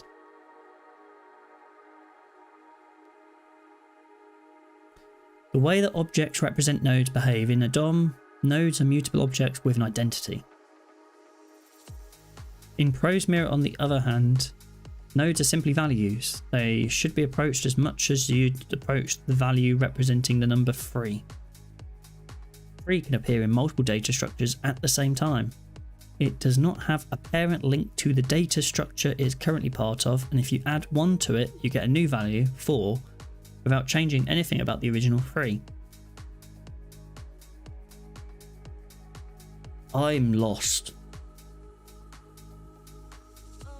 With everything we'd said so far was all making perfect sense, and then we start talking about how pre-adding 1 becomes 4, but now the original like hasn't changed. What? So it is with pieces of ProseMirror documents. They don't change, but can be used as a starting value to compute a modified piece of document. They don't know what data structures they are a part of, but can be part of multiple structures or even occur in multiple times in a single structure. They are values, not stateful objects. I mean, I get the piece about the document state not storing state. It is just a representation of the document at a point in time, because that's how their state system works, right?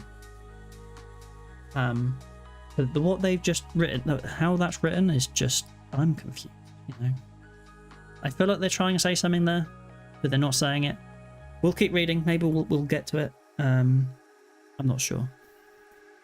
This means that every time you update a document, you get a new document value. Yes. Makes sense. We've talked about this already. That document value will share all the subnodes that didn't change with the original document value, making it relatively cheap to create. Okay, this also makes sense. This is immutable, right? This is like, I've done a lot of JavaScript stuff where you would mutate the value, but then bring in the original value of all the things that haven't changed. It's very much like a reducer.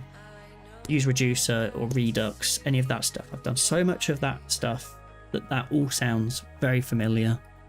We are only manipulating the bits that change. This has a bunch of advantages. It makes it impossible to have an editor in an invalid in-between state during update, since the new state with a new document can be swapped in instantaneously. It also makes it easier to reason about your documents in a somewhat mathematical way, which is really hard if your values keep changing underneath you. This makes collaborative editing possible and allows ProseMirror to run a very efficient DOM update algorithm by comparing the last document it drew to the screen to the current document. Okay, cool. So, like, yeah, again, makes sense. We're making immutable changes through the transaction system. Because such nodes are represented by regular JavaScript objects and explicitly freezing their properties hampers performance, it is actually possible to change them. It's like, oh, hang on, no. It's like, you can't change them, but you can, you know, you kind of can. Like, But doing that is not supported and will cause things to break, because they are almost always shared between multiple data structures. So be careful. Okay.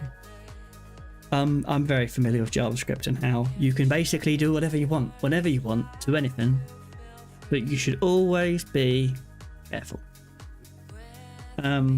And note, this also holds for the arrays and plain objects that are part of node objects, such as the objects used to store node attributes or the arrays of child nodes and fragments. Fine.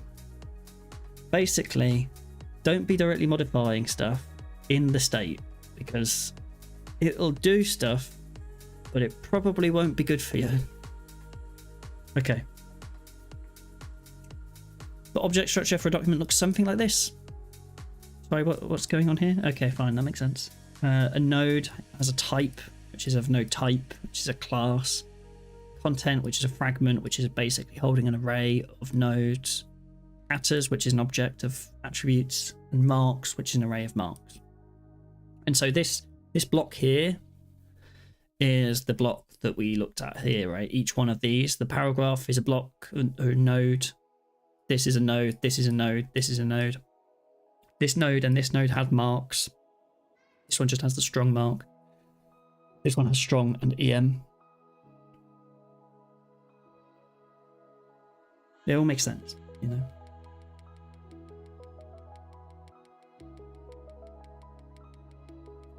Right. Each node is represented by an instance of the node class. Yeah, okay. And it's tagged with a type. This node type is interesting. Like, where is that coming from? Do we have our own node type that we pass to it, or is that the one that it creates? Once per schema. I'm wondering if we can write our own node type, you know, that's something that's interesting maybe at some point. Because in our utterance node, we had this utterance node in TipTap, where we kind of override the paragraph one, change its type, and do a bunch of stuff. Feels very similar, you know. Node types and mark types are created once per schema and know which schema they're part of. The content of the node is stored in an instance of fragment, holds a sequence of nodes even for nodes that don't have or allow content. This field filled with the shared empty fragment. So there's just always a content always exists, but sometimes it's an empty fragment, you know. Some node types allow attributes which are extra values stored of each node. For example, an image node might use this to store its alt text or the URL of the image.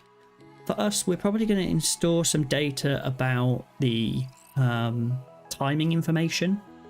You know, when did someone start speaking? When did someone stop speaking? And we'll store that in there on the attrs there, on those attributes. In addition, inline nodes hold a set of active marks. So we wouldn't have marks on a block node. Inline nodes have marks. That makes sense.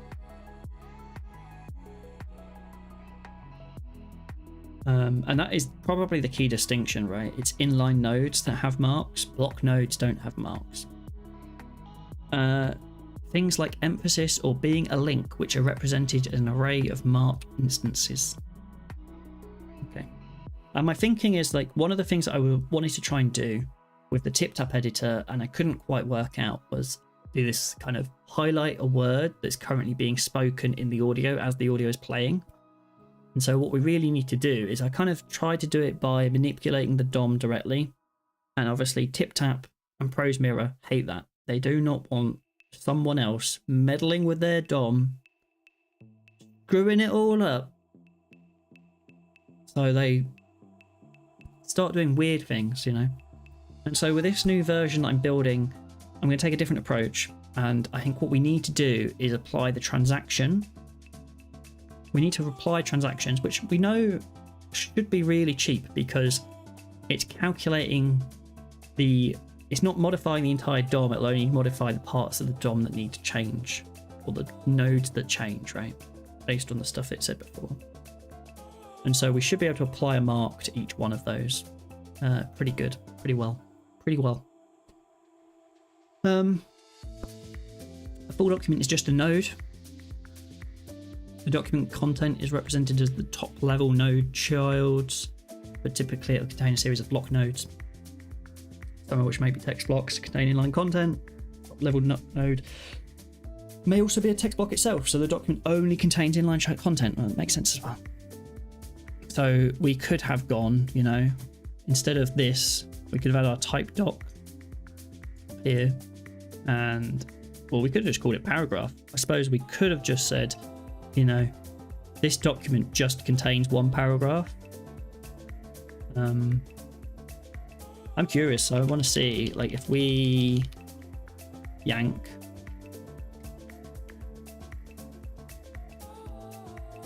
what if we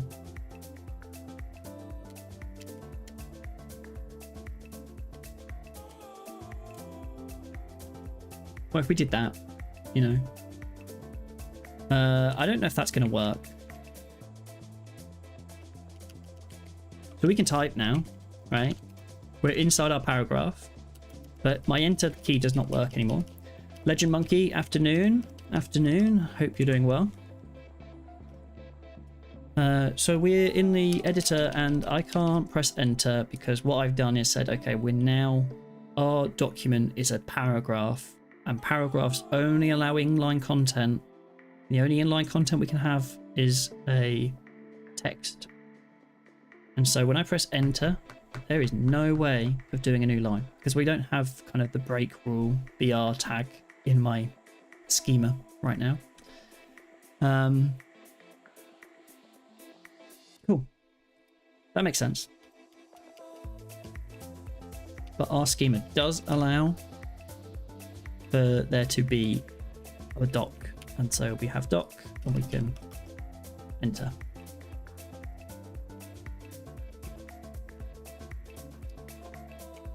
Cool. That is what we have.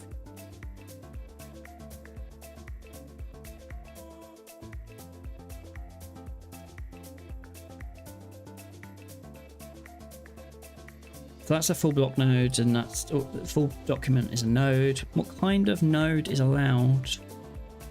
Where is determined by the document. What kind of node is allowed? Where is? So is that English? I don't know what's happening there. You know. To programmatically create nodes, you must go through the schema. For example, using the node and text methods. Okay, I mean, this would allow us to create our node, our schema programmatically, I suppose, or the current document. We can also just do this.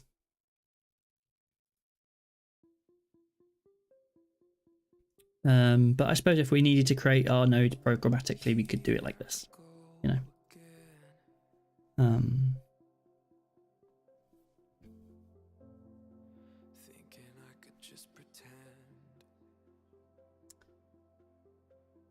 Cool. Indexing.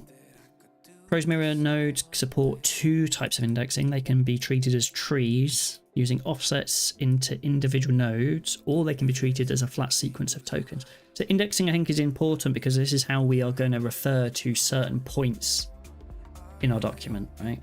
And I think I've seen this in a few places.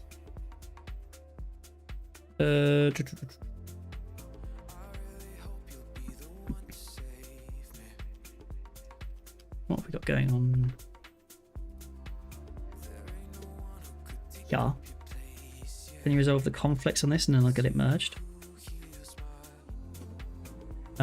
Yeah, sure. We're going to switch track just very briefly. I'm just going to check this. We've got some conflicts on this branch that I'm currently working on a separate project for maybe. Oh, no. What am I doing? Oh.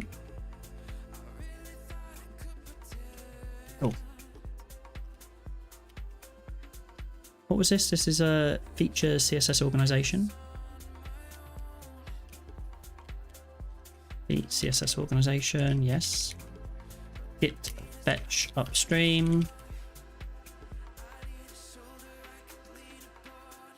Git pull. Why is there 4 commits? What's going on there?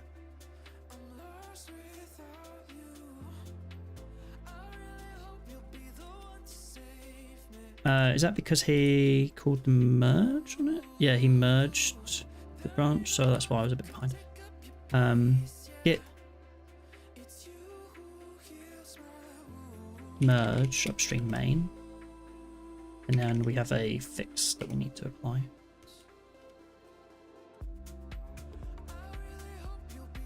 So what is that? I need to at some point figure out a way like this.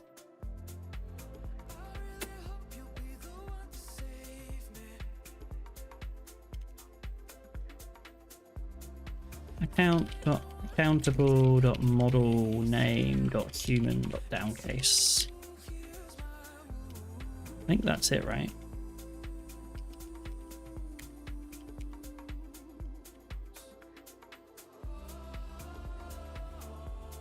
Is that the only conflict? Looks like it.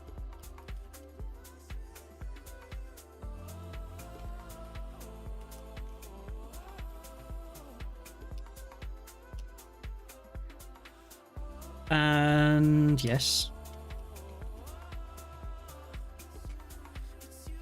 Push that.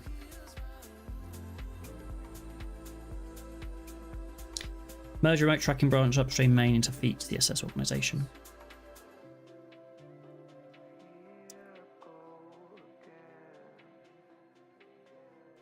All done.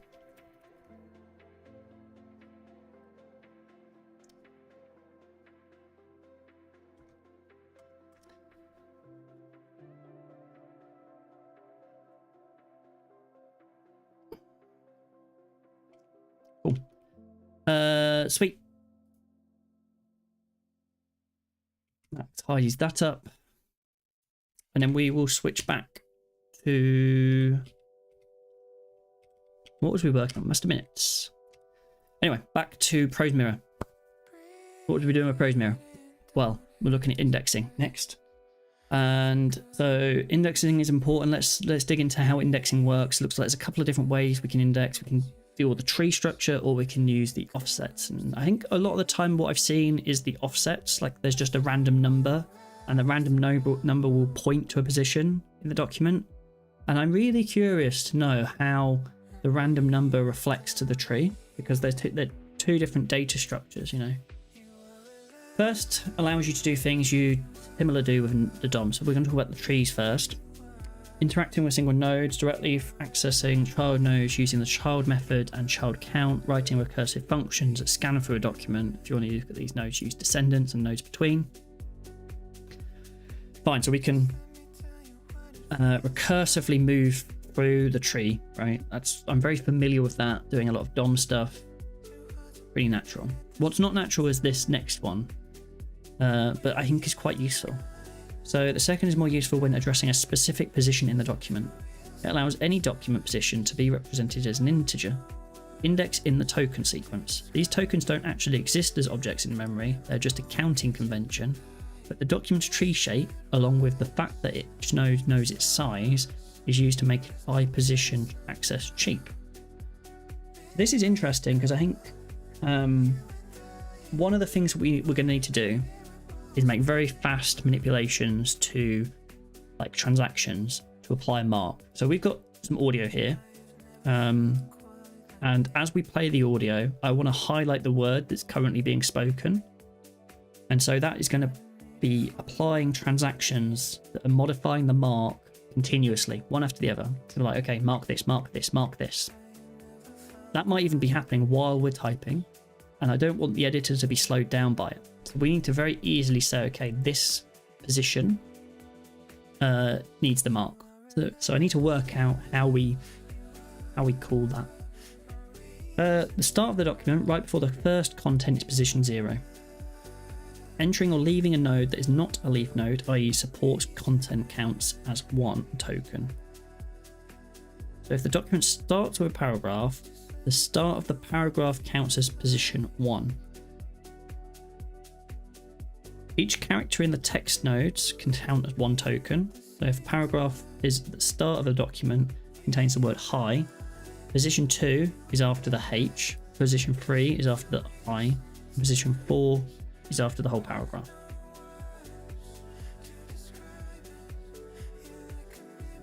I was going to try and visualize it, but I can see it's going to visualize it for me in a second. So we'll get to it. We'll get to it. Where do we get to? So that's this. You have the document that when expressed as HTML would look like this. Paragraph 1, block quote, P2, image, block quote. The token sequence with positions looks like this. So 0, 1. So 0 has nothing before it. It's an empty point in place. 1 is like after the opening of the paragraph. 2 is after the opening of after the first letter, obviously all the letters. Block quote, P. So open block quote, open paragraph, letters inside paragraph. What's interesting here as well, you get to image. Obviously image has source, there's some attributes there, but actually we're only really caring about the image tag itself. And it has one, like number 11, I think represents the image tag. Number 13 represents the block quote, like the closing block quote. So that's interesting how we move through the document in that way. I don't know how we're going to find the right one. We'll probably have to do some sort of recursive stuff. We are going to have an ad in about 40 seconds. And I'm going to take a quick break. I do have ads on a automatic once every hour schedule. It avoids people having pre-rolls when they join. So that makes it easy. And then it also gives me a chance to go take a quick break, which I will need to do. So we're going to do that. And then we're going to get back and we're going to continue digging into ProseMirror, figuring out all that it has, and then turning that knowledge into a transcription editor. I'll be back in a moment. You know, the ads will be coming very shortly, and I will be back in a moment. Bye.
I'm back.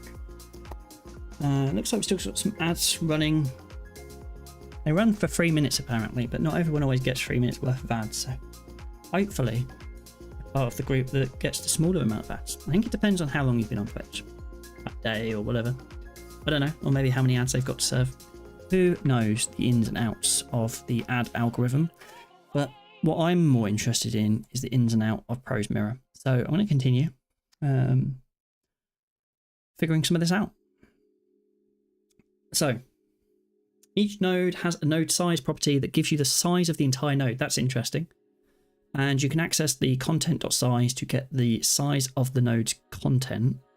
Note that for the outer document node, the open and close tokens are not considered part of the document because you can't put your cursor outside of the document. You can't put your cursor at 0 and you can't put your cursor at 30. Surely you can put it at 13.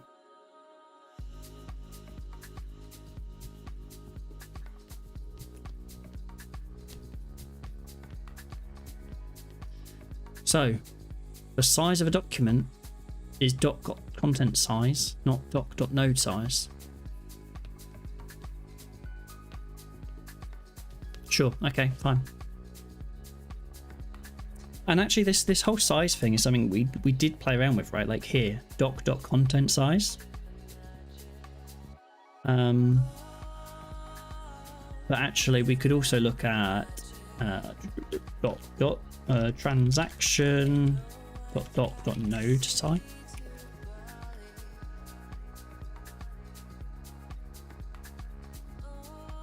$21. We should be able to count this as well, right? Like if we maybe simplify a little bit, because I mean,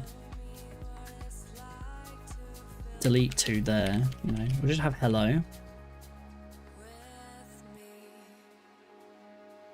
So hello, what should it be? It should, well, we've got 0, beginning of the document, right?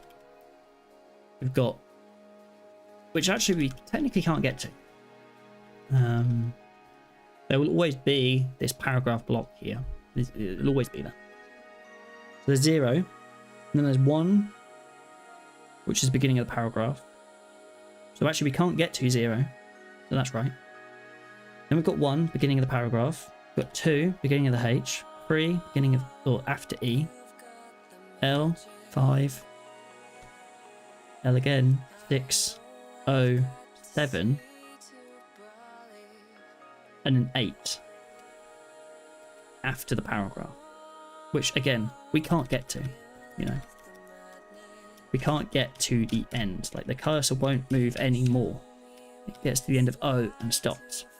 So we have 8, and I suppose it increases it by 1 because if you're doing the size, what you're getting is not the it's indexed by 0, right? So size is kind of like count. That all makes sense. Interpreting such positions usually manually involves quite a lot of counting. You can call node.resolve to get a more descriptive data structure for a position. The data structure will tell you what the parent node of the position is and what its offset is into that parent is, what ancestors the parent has, and a few other things. Okay, fine. Take care to distinguish between child indices as per child count. Document-wide positions and node local offset, sometimes used in a recursive functions to represent the position into the node that's currently being handled. Okay. Interesting. Take care to distinguish between child indices as per child count, document-wide positions, and node local offsets, sometimes used in recursive functions to represent the position in the node that's currently. Okay, fine, makes sense. We'll move on. Slices. There's this like thing down the left hand side. I'm like, where are we? I guess we're in state, maybe? I don't know. To handle things like copy, paste, drag, drop, it is necessary to be able to talk about a slice of a document. Is it? Okay, fine, sure, you know, if you say so. The content between 2 positions, such as a slice, differs from a full node or fragment in that some of the nodes at start may be open. Okay, that makes sense because maybe your slice, let's say, our our highlight is like part of a slice, right?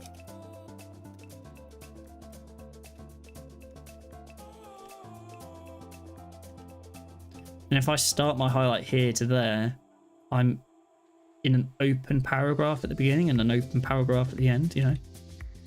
So that slice is open paragraphs. Makes sense.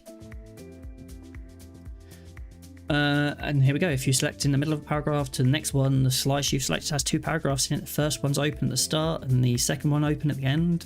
Whereas if you node select a paragraph, you've selected a closed node. It may be the case that content in such open nodes violates the schema constraints if treated like a node's full content, because some required nodes fell outside the slice. Right.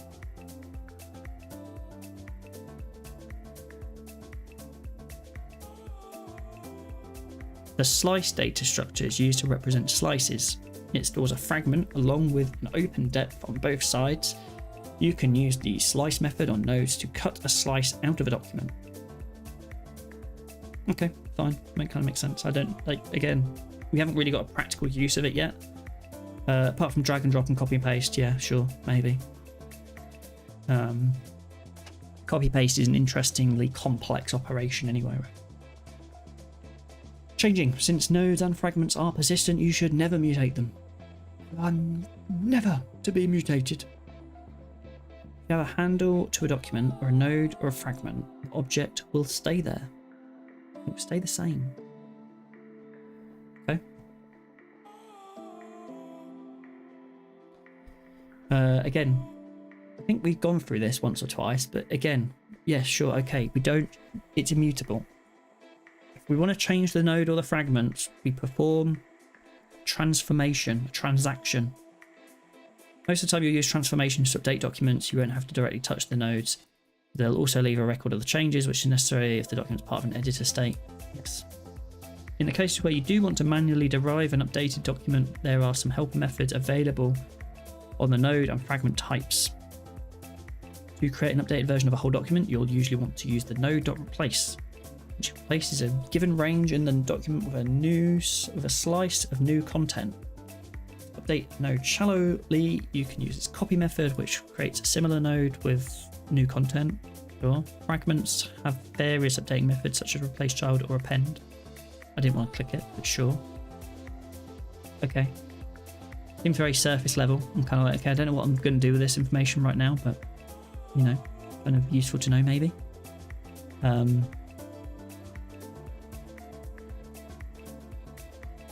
just seen the scroll bar. It's daunting, you know. Schemas. Each ProseMirror document has a schema associated with it. Yeah, sure, we know we've created a schema. Describes the kind of nodes that may occur in the document and the way they're nested. For example, it may say the top level node contains one or more blocks. The paragraph nodes contain any number of inline nodes with any marks applied to them. There is a package with basic schema available, but you can use your own schema. Yes, we know. I kind of feel like we're rehashing some of the same stuff we've covered so far already. Trivial schema. This is our trivial schema. I mean, this is even more trivial than what we've currently got, but this is what we've got. A paragraph with some text, you know. Every node in a document has a type which represents its semantic meaning and its properties, such as the way it's rendered in the editor. When you define a schema, you enumerate the node types that may occur within it, describing each with a spec object. Yes. That defines the schema where a document may contain one or more paragraphs. Each paragraph can contain any amount of text. Yes. This is an interesting distinction as well between like the plus and the asterisk. So plus is like one or more. There has to be at least one. Whereas this is an asterisk, so it doesn't have to contain any text. It could be completely blank. But the document must contain at least one paragraph. Every schema must at least define a top level node which defaults to the name doc, but you can configure that. Text type for content. So we have to have a doc, we have to have text, you know. Nodes that count as inline must declare this with the inline property, though for the text type, which is inline by definition, you may omit this. So this kind of, you don't need to specify the inline true. Are we specifying inline true? No, we're not. We're just saying, hey, part of the group inline. I don't really get what the group bit is about because we haven't actually talked about that yet. I have an idea because I've used it and tipped out, but I don't know what it is in referred to ProseMirror. Nodes that create counters in line. Yeah, fine. We read that. Let's move on. Content expressions. We're being expressive now. Here we are. We're going to get to the group property. The strings in the content fields in the example schema are called content expressions. Okay, we're expressing the content we'd like to accept. You can say, for example, paragraph for one paragraph, or paragraph plus to express one or more paragraphs, paragraph asterisk for 0 or more paragraphs, caption question mark means 0 or 1 caption node, and you can also use regular expression like ranges like 2, say exactly 2, 1 to 5. So I guess this would be interesting, right? Like, could we in here, you know, say actually there's always going to be 4 blocks, you know? What does that do to our editor? Okay, it doesn't really do anything because I guess our editor, the content I've passed in only has 1 block, you know? So, and it says, I guess I could do like 1 to 2. Was it like comma? That's probably better. You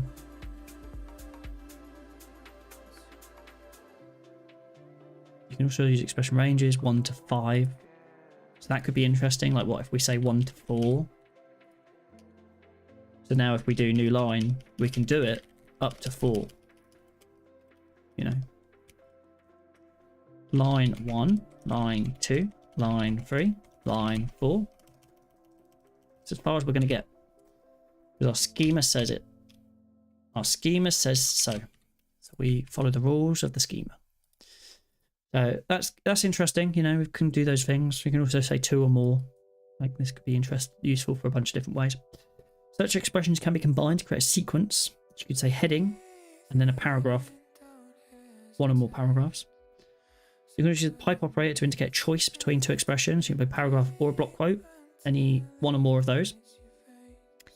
Some groups of elements may appear multiple times in your schema. For example, you might have a concept of block nodes. I guess the block here is just like, you know, it's in quotes. So we could call it any kind of block. And actually we can kind of omit the block, but actually I'll keep it for now. But yeah, that's interesting. But also, for example, you can have any type. Where was we? Some groups of element types will appear multiple times in your schema.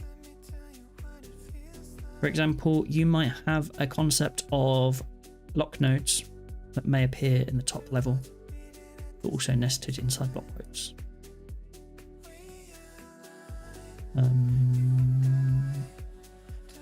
Some group of elements types may appear multiple times. For example, you might have a concept of block nodes that may appear in the top level, but also inside of nested block quotes. Yeah, of course. So the document supports blocks. The block quote is a block, but the block quote could also have paragraphs, which are also blocks, and the block paragraphs then have to have text. You could also have a block quote inside of a block quote, inside of a block quote, inside of a block quote. One of those has a paragraph in it somewhere, you know. That would also work, also be valid in the schema. You can create a node group by giving your node Bex a group property and then refer to it by name in expressions. So we can give it any name we would like, you know. So we could give this a name that just says Bob, you know. And then this says it supports any number, 1 or more Bobs. As long as we've got a Bob, we're all right, Bob. So hello works. We can have as many Bobs as we want. Paragraphs are Bobs. We've got at least 1 paragraph. We're good. You know, we'll keep it as block, but you can name that whatever you want, you know. I didn't want to refresh this page, but that's fine because it's not really lost me. Here, block plus is equivalent to paragraph or block quote, because obviously these are the only two blocks, you know. So rather than having to write out all of these, we can just say, hey, they all belong to a block. They all belong to block. It is recommended to always require at least one child node in nodes that have block content, such as doc and block quote, because browsers will completely collapse the node when it's empty, making it rather hard to edit. Yes, this is true.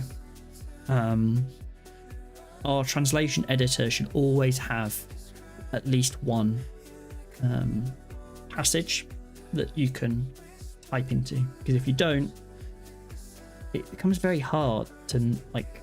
In fact, I'll just show you, right? Like if I go in here, let's change it to star. We can have 0 or more blocks, and what's going to happen is I can delete this.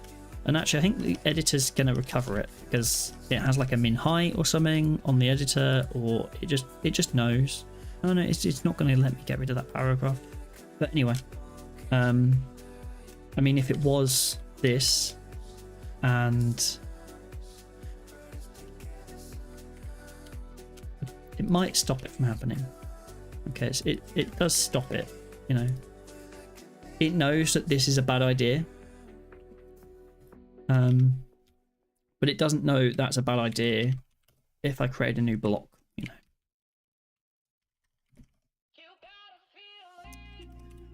Okay, cool. Refresh, bring that back.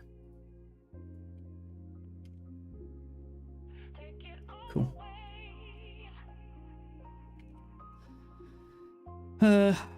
Order in which your nodes appear in or expression. I don't know why I made that so complicated. The order in which your nodes appear in an OR expression is significant. When creating a default instance for a non-optional node, for example, to make sure the document still conforms to the schema after a place step, the first type in the expression will be used. If that is a group, the first type in the group determined by the order in which the group members appear in your nodes map is used. If I switch the positions of paragraph and block quote, you'd get Stack Overflow as soon as the editor tried to create a block node. It'll create a block quote node whose content requires at least one block. So it'll try to create another block quote as content and so on. Yeah, that makes sense. So if I move this up one, you know, what we're saying is if we move this up one here, the order matters. So the document would go, okay, I need some blocks. And it would look for the next block and it would go, okay, at the moment it says paragraph. It goes, okay, fine, paragraph will satisfy my needs. I will create a new paragraph. That works fine. If block quote moved up one, we would do the same thing and we would go, okay, block quote satisfies my need. It is a block. And the block quote goes, well, I need a block too. And so it goes down again. It goes, okay, well, oh, block quote is the first block. I'll create a new block quote, and we would just keep creating block quotes and never actually ever initialize the editor. That would be bad. So obviously that's bad, so we don't do that. We also don't really need to worry about that for our editor. Our editor is super simple. We are going to have maybe it is interesting. I think we do kind of have this concept, like in my first version of the editor, I have utterances and I have text, right? The text that was uttered. And one of the interesting challenges with that editor, if I just load up the production version, I think I've got transcription editor here, so I don't have to roll it back. Right, so in here, test, right? Speech. If I shift enter, like these are all the same speaker, but I feel like maybe they should all like be separate blocks here, because you might want to group these by paragraph. Maybe they had a long pause between a couple of different sentences. So, you know, that's an interesting element to consider. At the moment, every new paragraph, like maybe there should be a paragraph concept within this node that is the utterance. I don't really know, but that's something we could consider. And so we might need, you know, have another block which supports blocks. Might be an idea at some point. Fine, that makes sense. Not every node manipulating function in the library checks that it's dealing with valid content. Higher level concepts such like transforms do, but primitive node creation methods don't, and instead put the responsibility for providing sane input on their caller. You know, that could be a mistake, you know. Don't expect me to ever provide sane input to anyone, you know. It is perfectly possible to use, for example, the node type create to create a node with invalid content. Yes. Node type create, you could pass invalid content and just screw your document up. Fine. For nodes that are open on the edges of slices, this is even a reasonable thing to do. Is it? Okay. There is a separate create checked method as well as an after the fact check method that can be used to assert a node's content is valid. Okay, fine. I guess this is, again, we talked earlier about slices, how you could probably grab like middle of one paragraph to the next paragraph and then them being kind of open. I guess you could create your node type being open. I don't really get what's going on with that. Fine, we don't really care. Moving on swiftly. Marks are used to add extra styling or other information to inline content. We're going to use marks. We're going to use marks to highlight the current word that's being spoken. I don't know how, but we're going to do that. A schema must declare all mark types in its schema. Mark types are objects, much like node types, used to tag mark objects and provide additional information about them. Okay, fine.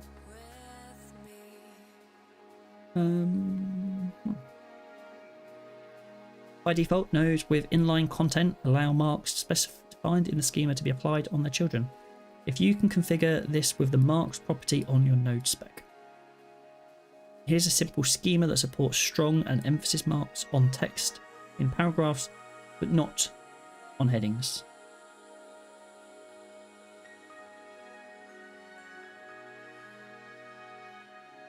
I guess the underscore is just everything. Wildcard, yeah.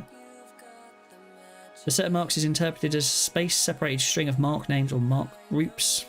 It's very much like content, right? Acts as a wildcard, and the empty string corresponds to an empty set. That makes sense.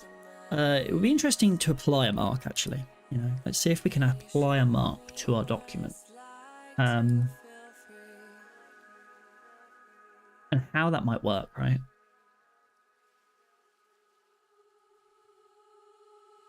To do it, we have to add marks in here. And let's just have a mark called strong. Like we'll just make it strong for now. I've been spending my afternoon trying to refine a SQL query. I'm ready to chill out with a beer. I bet you are. That doesn't sound fun. Have you tried ChatGPT?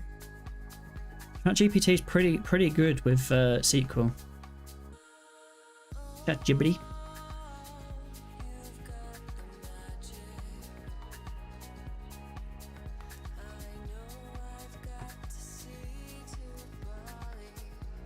SQL queries can get like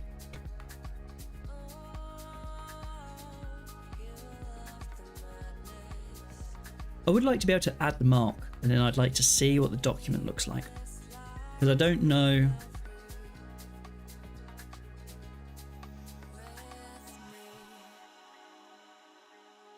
Also, we're gonna delete these because I feel like we haven't reached the point where we should have knowledge of those yet. Oh,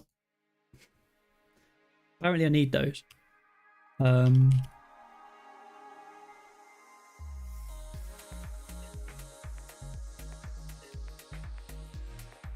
I suppose that so far they've been using basic schema, and the basic schema includes these things. We do need them. A subquery within a subquery within a subquery. Yeah, that is. ChatGPT might struggle a little bit at that. No.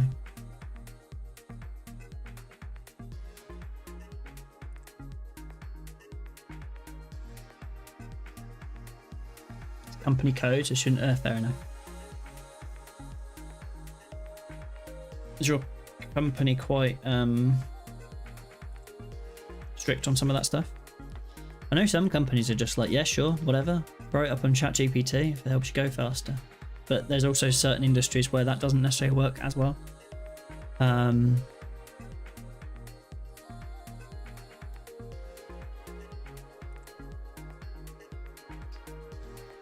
feel like just every company I know is just like for the last year has just been like AI, AI, AI. Even the heavily regulated ones, yeah, it's banned at the moment. Ouch. Even if not ChatGPT, but like a local LLM or something that runs on your machine. Like, I haven't really played with any, but I imagine they're probably pretty good, you know?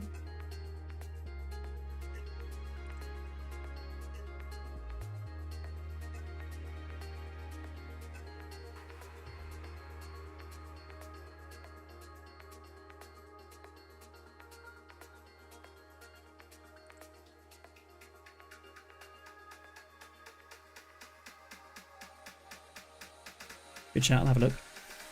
I don't want to get you in trouble. I don't know what your company's policy's like in regards to software and stuff like that, but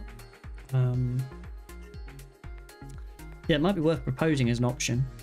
If like trial it as a test, try it with some non-work code maybe. Like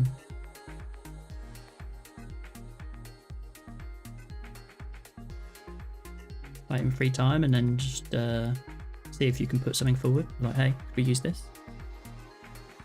The other option is seek forgiveness. You don't come back to me, you know.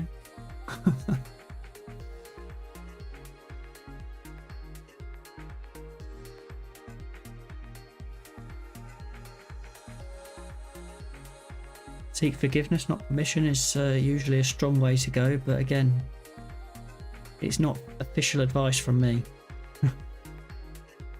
I don't want to get in trouble with your company. I don't know, like, I just find ChatGPT is just such a central part of my workflow now, even for just simple stuff. Mostly as like a bouncing ideas, you know?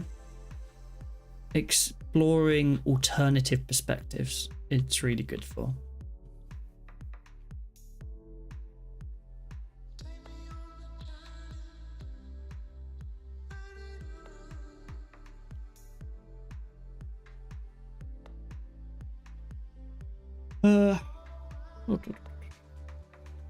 I would like to add the mark. How do I? ProseMirror add mark to text. How do I do this? Set node markup. ProseMirror cookbook. There's a whole cookbook.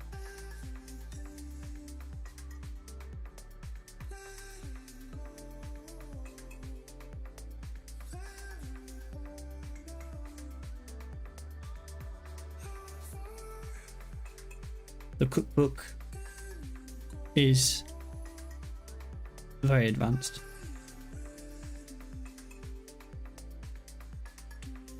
Get the current active marks. I wanna apply a mark. How to move the cursor.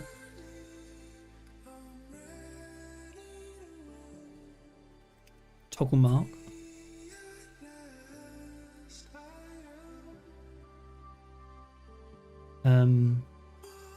Create a command that toggles a mark with the given attribute will return false when the current selection doesn't.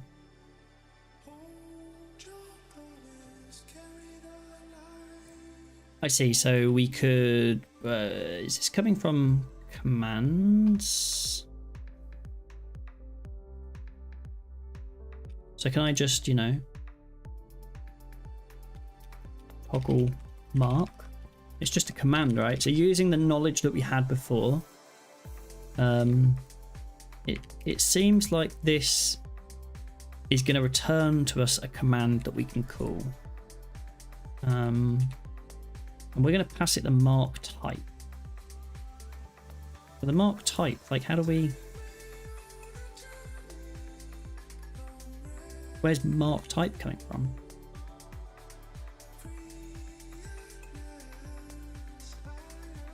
What about if we go, so we know that them are like our mark is in the view, right? View.mark view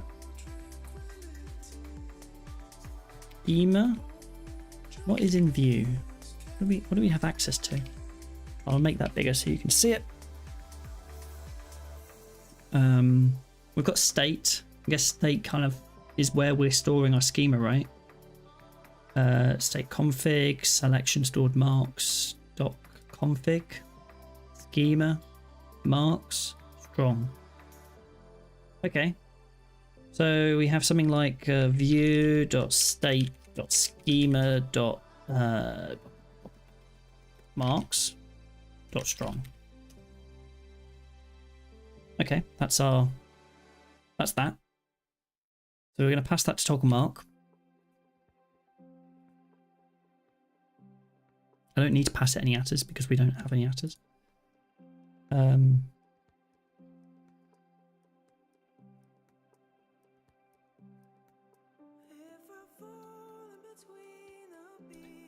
let's just say the mod B. Okay. Yes. Because the schema has the marks in it, right? So that would make sense. So control B is going to be our like strong tag.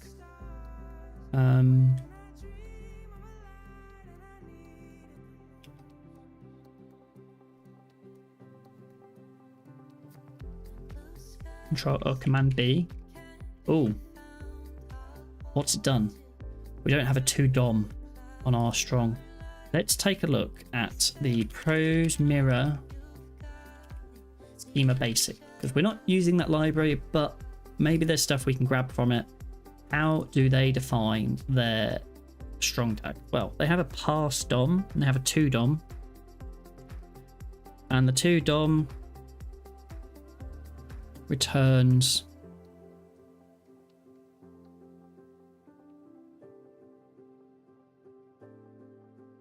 strong DOM. Yeah, fine. So it's just this array, right? So we also need to specify in here a 2 DOM return strong like that. So then, hello world. I'm going to select that. Control B. Didn't do anything. But that's kind of good, right? Oh, because it's not Control B, it's Command B. There we go.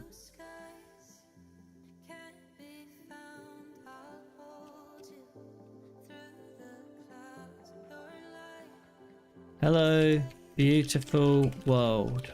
And then we're gonna highlight Butte and bold it. And now let's get the view dot.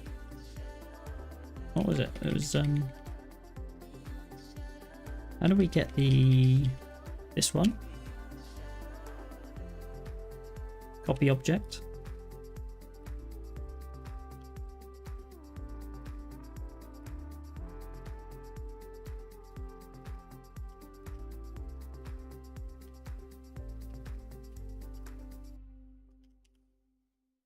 Okay, it's looking a little bit more complex, you know. It's a little bit what's going on there. But what we've got is our paragraph now has 3 text nodes. And one in the middle has the mark strong. That's all that's happening. When we reload, that's what we get. Nice. Okay, cool. Now we have the ability to bold text because we have our document has that mark applied, our schema supports the strong mark, and our key map returns when you press Control B or Command B, whichever OS you're using, it will call the command that is returned by toggle mark, which has the schema marks strong to it. Nice. That makes sense. I feel like I wanted to just dig a little bit in there around how the marks work and what they look like specifically here, right? Like this is interesting. And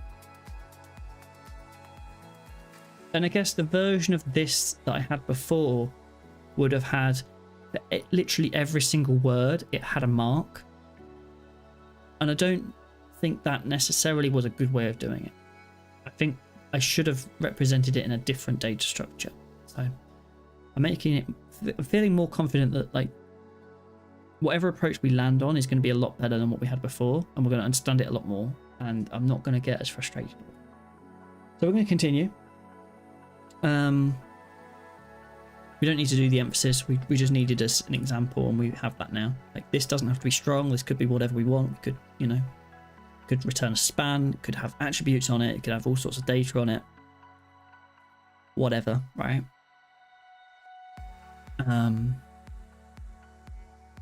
Now, attributes. Document schema, which also defines which attributes each node or mark has. If your node with type requires extra node specific information to be stored, such as the level heading of a node, it's best done with an attribute. Attribute sets are represented as plain objects with a predefined per node or mark set of properties holding any JSON serializable values. Specify which attributes it allows, use the optional attrs field in the node or mark spec. Yeah. And so we can set default there, we can set a name for that attribute. That all sounds good. In the schema, every instance of a heading node will have a level attribute under the .attrs.level, and it will be default to 1. Makes sense. Again, we'll probably do stuff with that. I don't want to dig too deep on that right now because it just makes sense. I feel like it makes all sense. When you don't give a default value, an error will be raised when you attempt to create such a node without specifying that attribute. So you say, hey, this has to have it. Unless you have the default, then it will just fall back. That will also make it impossible for the library to generate such nodes as filler to satisfy schema constraints during a transform or when calling create and fill. And this is why you are not allowed to put such nodes in a required position in the schema in order to enforce the schema constraints. The editor needs to be able to generate empty nodes to fill missing pieces in the content. Makes sense. I guess you should have to have the defaults there if you're going to have a thing that's required. So, yeah, for example, with our transcription editor, we might not have information about when the utterance started or ended, and so we'd have to set defaults for those attributes to say, okay, it's okay if they're nil or null or whatever, right? That's fine. Cool. We can move on. What are we on to next? Serialization and parsing. So this is kind of something we've been doing, but again, not really touched on the documentation for yet. Clara Smith, hey man, hey, how's it going? Hope you're having a good day. Hope you've been well. How are you? Been a long time though. Yeah, it's been a little while. I'm doing good. I'm doing good, thank you. Hope you're, yeah, good. Yeah. We are currently just rebuilding this transcript editor that I was working on before. How's it going with your coding things though? Yeah, it's going all right. We're rebuilding an editor for the transcriptions.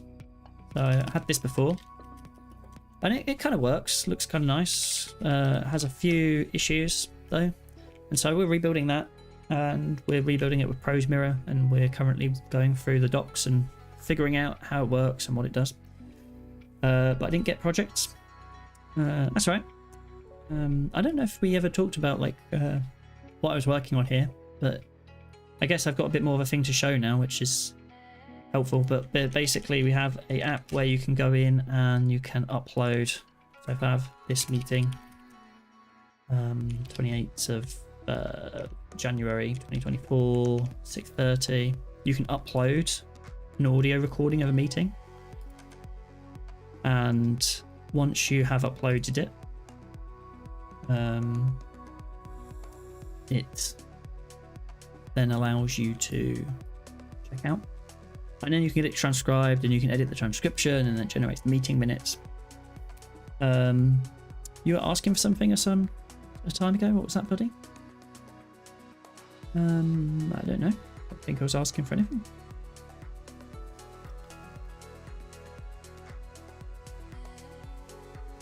I don't know.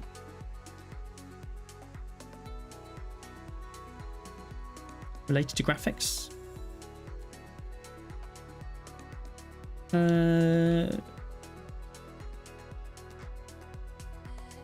I don't know.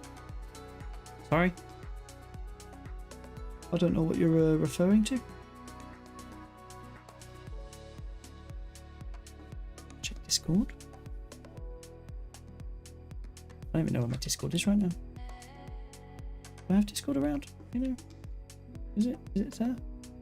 Discord. Hey.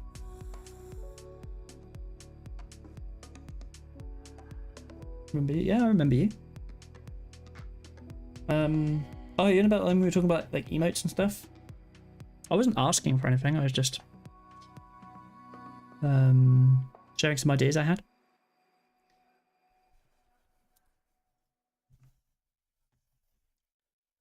Yeah, I have a couple of emotes now, but yeah, it's not really something I'm spending any time on. I've got a couple that I've put together or whatever. Anyway, serializing and parsing is the next one.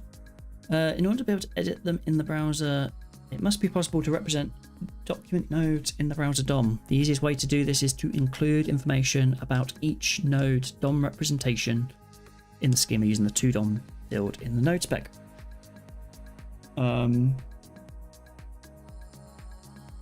Yeah, I don't have any projects for you, sorry. At the moment.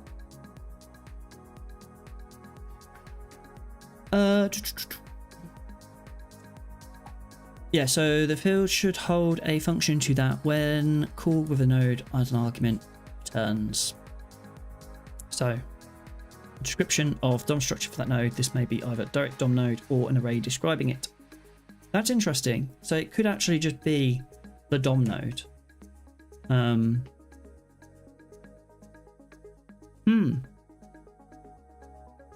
Interesting. It's interesting to know, you know. This starts to get into like, okay, like because our goal here isn't to just have a bunch of paragraphs on the screen, you know. We don't want to just render a paragraph, but we want to actually render here. And I guess what they're saying is I could actually return document.create element paragraph, right? Like I could do that. You know, would that still work? Not that one. That's production. This one. You know, kind of not. You know, it takes node in. So, what do we do? Console.log node.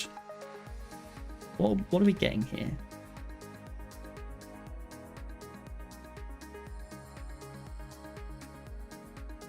So, because obviously we get the paragraph, but then we need to render our node in some way.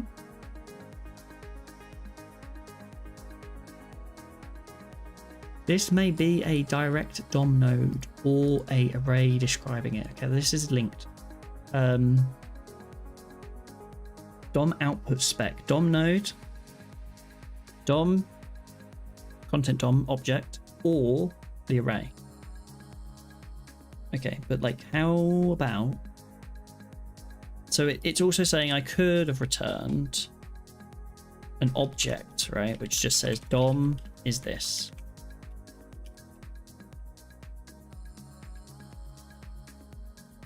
Still not quite right, you know, something...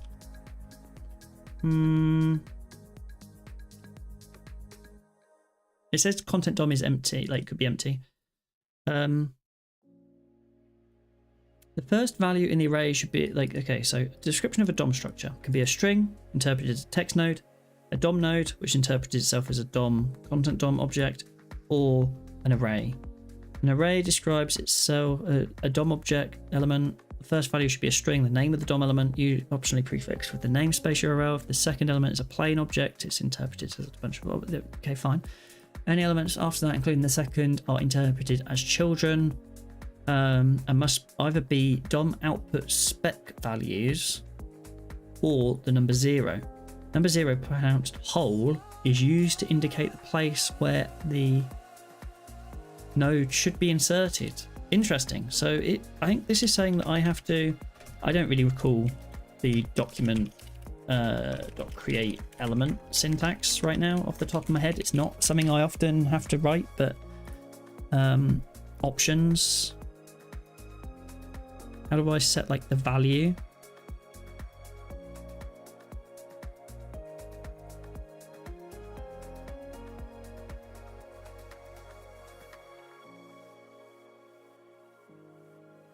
Do I have to do that to create the text child?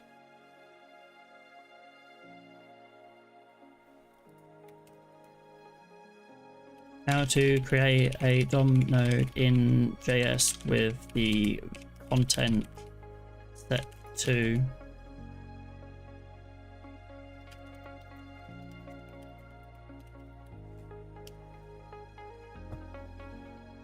yes. So I create the node. Create element, fine. And then set the text content. It's so verbose, you know, sometimes, ChatGPT. Yeah, okay, fine. So do const dom is document that dom dot text content is going to be 0.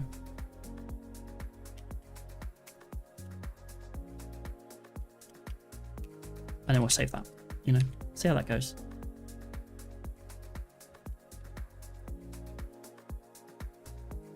So there is our paragraph, and we're passing 0 in.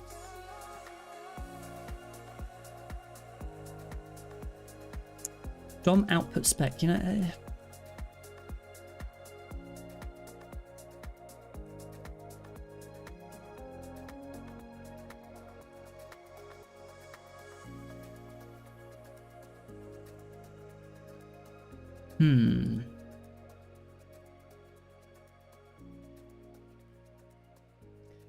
Any elements passed after that, including the second if it's not an attribute object, are interpreted as children of the DOM elements and must be valid DOM output spec values or the number 0.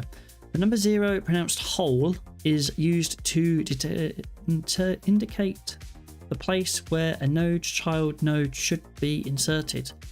If it occurs in an output spec, it should be the only child element in its parent node.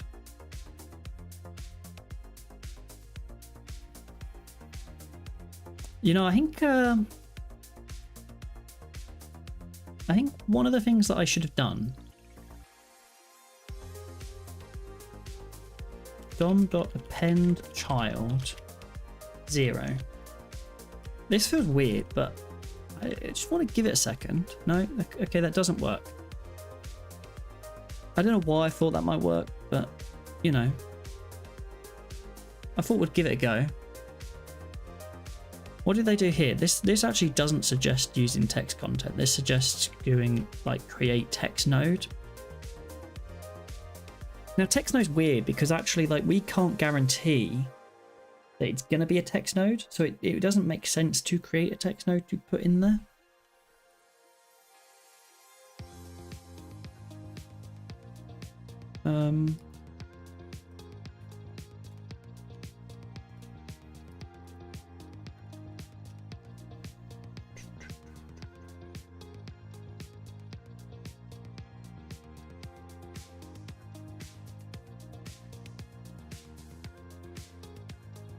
Again, we still have 0. I don't really know what's going on there. There is content, right? Which is this fragment.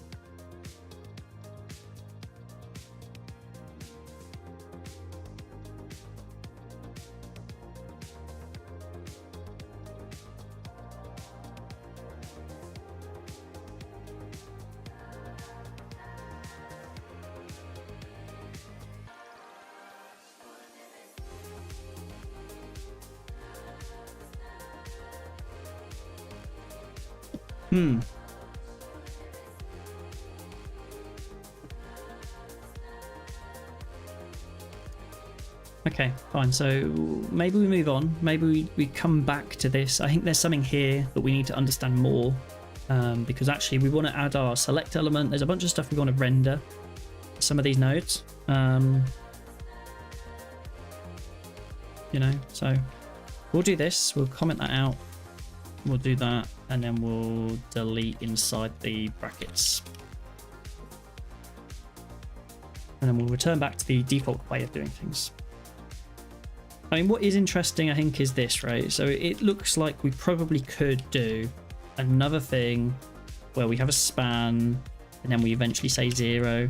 Like, I feel like this is now going to render a paragraph tag and then a span. Yes. So there is something we've learned about like this syntax, what we're returning here with the array. Again, we don't need to pass the object. That if we pass an object as that second argument, it's going to treat it as attributes that we can pass on. We don't need that. We need to say what the element tag's going to be, and then also the 0 represents where it's going to insert the data. It's the hole where the data is going to go. And yeah, I'm not entirely sure yet, like how we specify the hole when we specify the DOM node. Maybe we'll get to it, you know. A direct DOM node or an array describing it. You know, I really do want to know more about how we use that toDOM field. Maybe there's docs here. Defines the default way a node of this type should be serialized to DOM/HTML as used by the DOM serializer from schema. Should return a DOM node or an array structure that describes one with an optional number 0 in it to indicate where the node's content should be inserted. For text nodes, the default is to create a text DOM node. Though this is possible. For text nodes, it's text DOM node. It's possible to create a serializer where text is rendered differently. This is not supported inside the editor, so you shouldn't override that in your text node spec.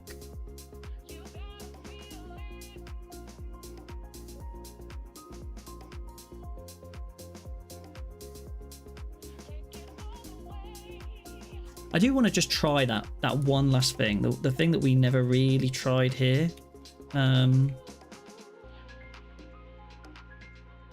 You know, so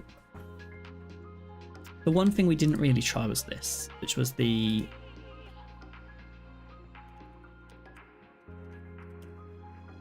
didn't try to do what they suggest here, which is this, like creating the text node and then appending that. Because there's a chance that it replaces this, you know.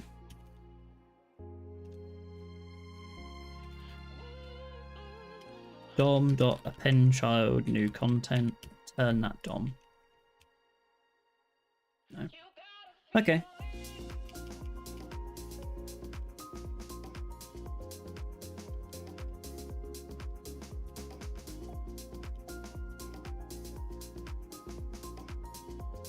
Delete inside there, that's fine. Refresh, we're back to what we got, you know. We'll come back to it. We won't let it get us down. Moving on. The expression P0 declares a paragraph is rendered as a HTML P tag. The 0 is the hole where the content should be rendered. You may also include an object with the HTML attributes after the tag, for example, div class C. Leaf nodes don't need a hole in their DOM representation since they don't have content, you know?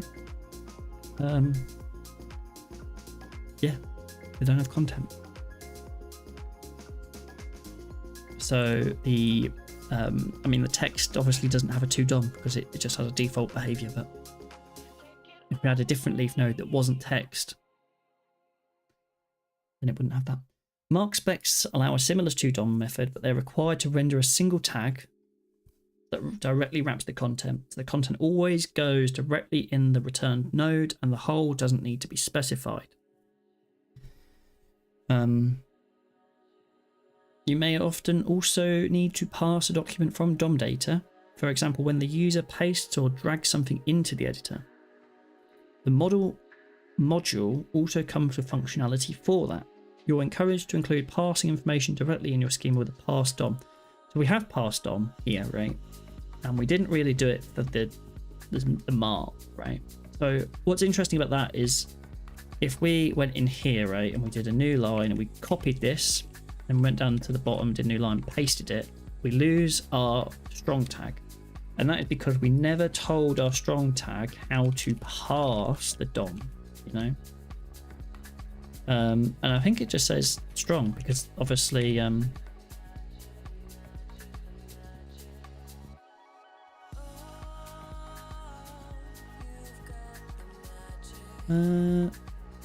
I've broken it. So is it tag strong like that? And then if I refresh and we copy that to a new line, paste, it now understands how to pass that bold text out and put it in. So that's interesting, that's useful to know. Obviously there's other uses as well for pass DOM. We had the DOM, we're loading the HTML version in our page, but it's useful to know that that's how the copy paste functionality works, because that is one of those areas where otherwise, if it wasn't for the copy paste, I would probably just remove pass DOM.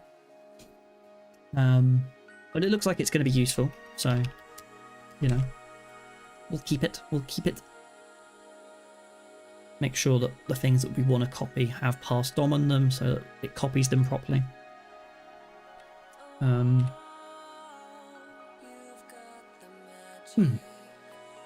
This may list an array of parse rules which describe DOM constructs that map to a given node or mark. For example, the basic schema has these for the emphasis mark. Fine, so if you had an emphasis tag or an I tag or the font style set to italic. Also interesting there as well, like style colon, like you can say any of these will map across. The style one is very interesting. Wasn't expecting that, you know. The value given to a tag in a parse rule can be a CSS selector. So you can do div.myClass too. Okay, interesting. Similarly, style matches inline CSS styles. Okay.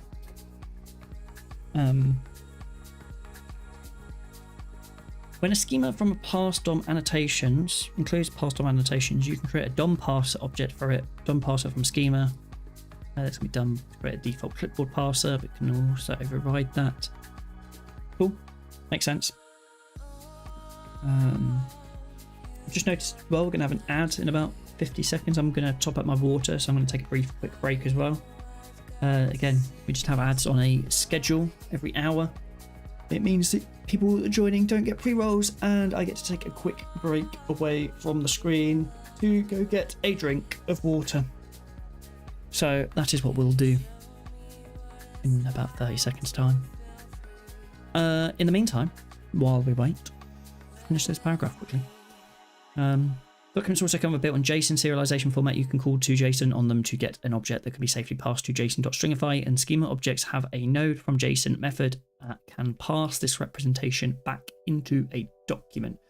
And we're already using that because we are already storing our data in JSON. And obviously we go into here and console, and we've been doing this .toJSON to get our document as it stands as well. Cool. I'm going to be right back. I will see you in a moment.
I'm back.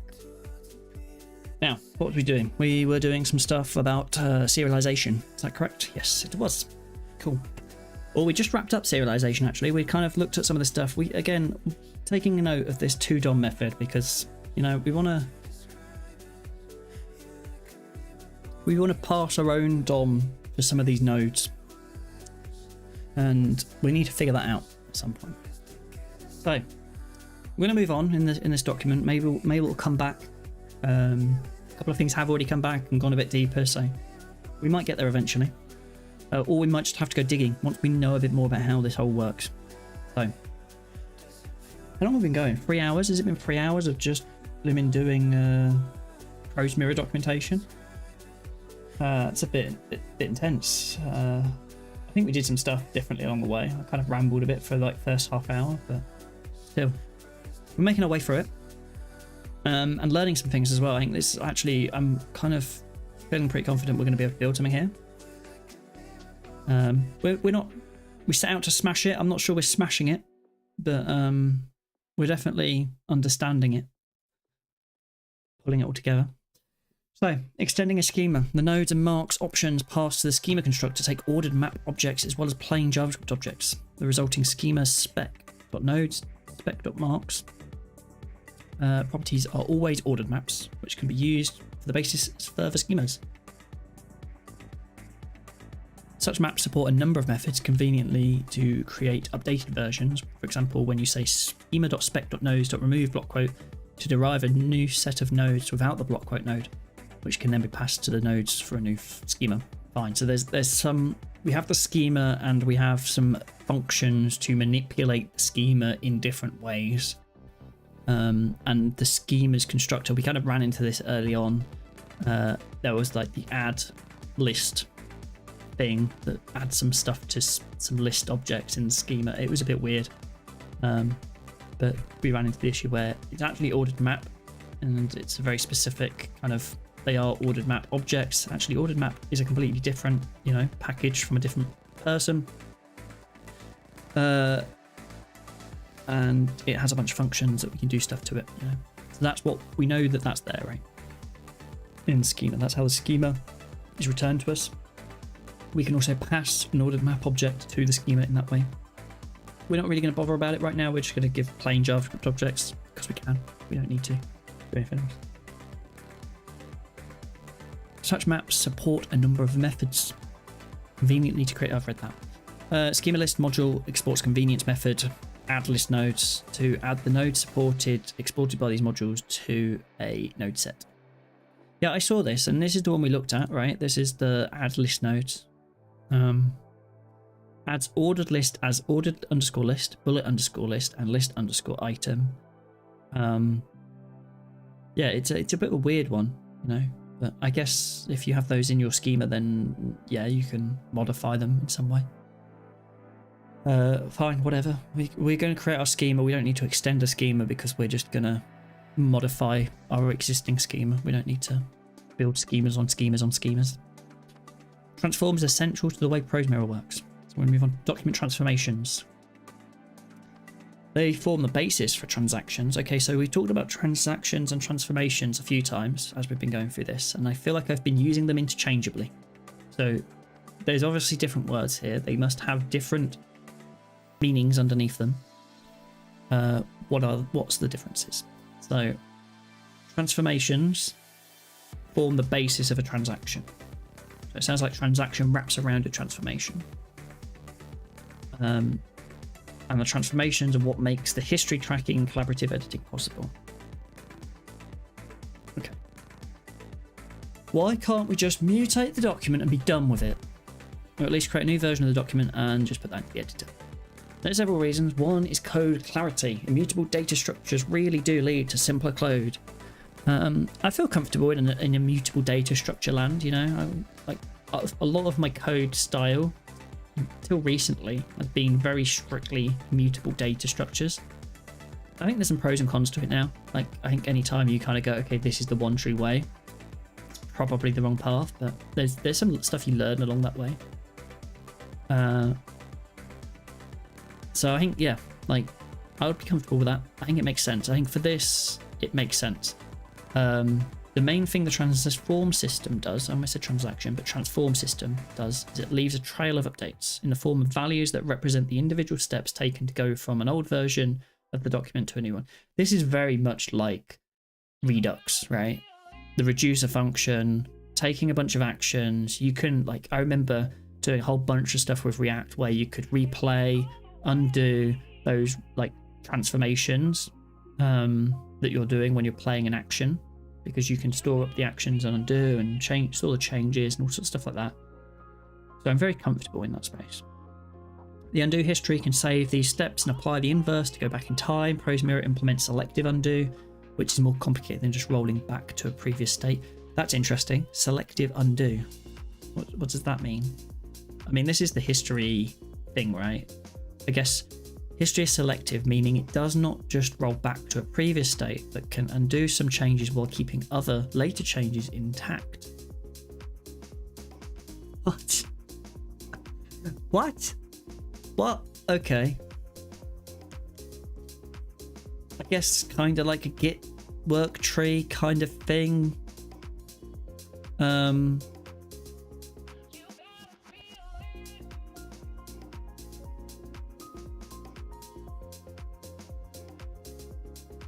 Interesting. I mean, I have no idea how that works or what it does, but sure. Selective editing sounds cool, but hey, okay. Collaborative editing system sends these steps to other editors and reorders them if necessary, so that everyone ends up with the same document. Okay, well, we're not really doing any collaborative editing, but let's check out this link anyway. Okay, we're not reading through this right now, although I have mentioned about the undo history. How should the undo history work in a collaborative system? The widely accepted answers to that question. So here is an interesting thing, right? If we have this playhead marker, that does not want to be counting for history, you know?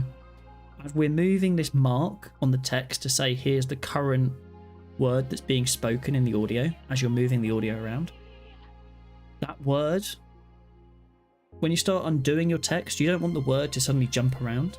That would be weird. If you undo, the last edit that you made should be undone, not the last whole edit in the whole document.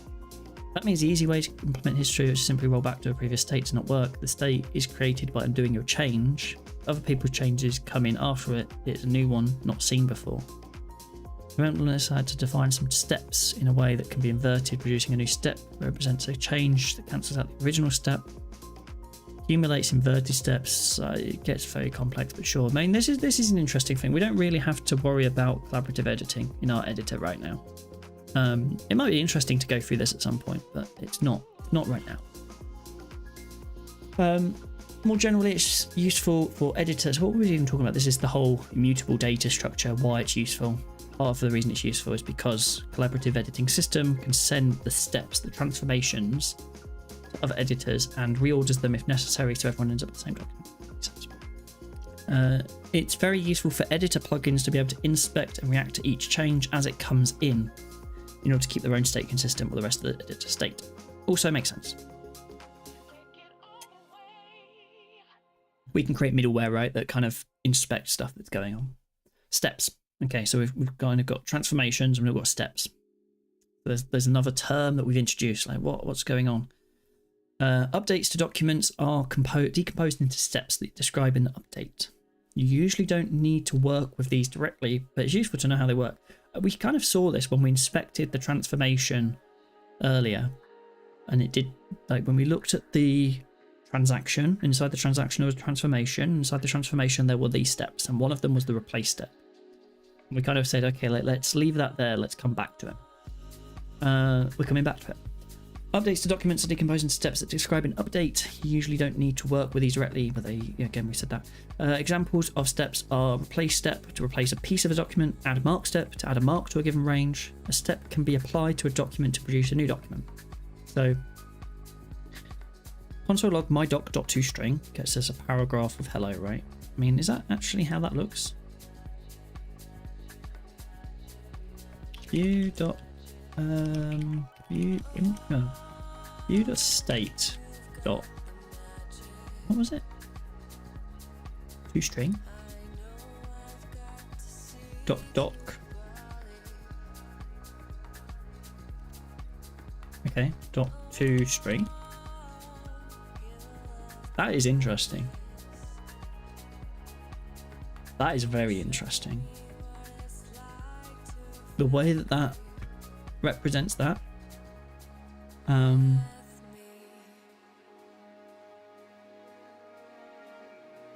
Yeah, that's interesting.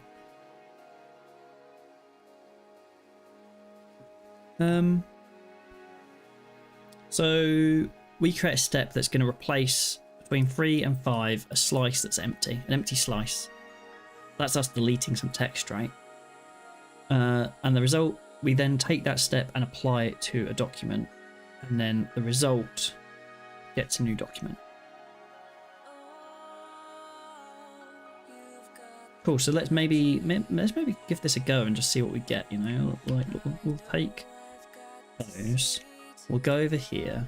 We'll clear this, and we'll go const state equals view dot state dot doc dot yeah. In fact, I could have just done view dot state dot doc, right? Replace step is not defined, obviously, because we've not imported it. Okay, fine. We don't need to play around with it. I think we can kind of see what it's doing. No, I kind of want to play around with it. Screw it. I want to play around with it. Where do we get this from? ProseMirror transform. Replace step. I imagine we have access to it. Import map. Let's just check the import map. ProseMirror transform. I can see it on that list, so we're going to go continue. Import. Replace step from ProseMirror transform, and we'll just make it available on the window, just so then we have access to it up here. Again, slice. Where's slice come from? You know, slice. New slice. Where is this? Model. Okay, fine.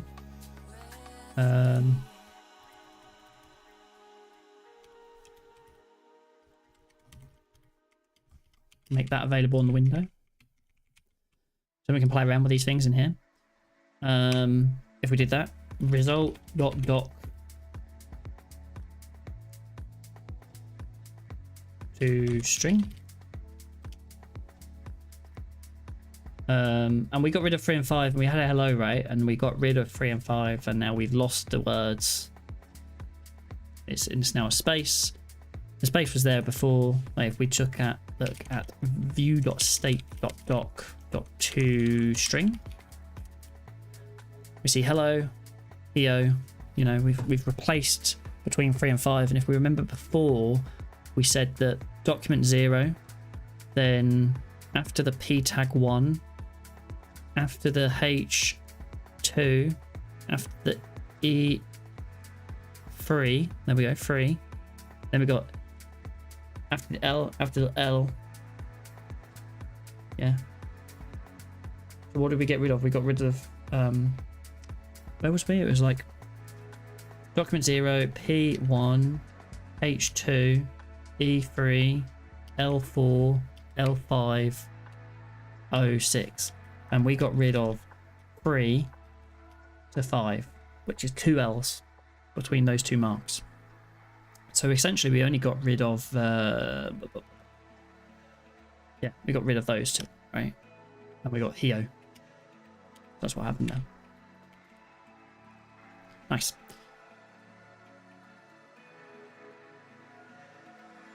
And because the rest of our document is a bit more than this, but actually their document started exactly the same as our document did, we got a very similar result with the Hio. Applying step is a relatively straightforward process. It doesn't do anything clever like inserting nodes to preserve schema constraints or transforming the slice to make it fit. That means applying a step can fail. For example, if you try to delete just the opening token of a node, this would leave the tokens unbalanced, which isn't a very meaningful thing to do. This is why when apply returns to a result object which either holds This is why apply returns to a result object, or returns a result object, which holds either a new document or an error message. So that's interesting. Let's go back here. Can we, apply this? And really, we should console log the result dot doc.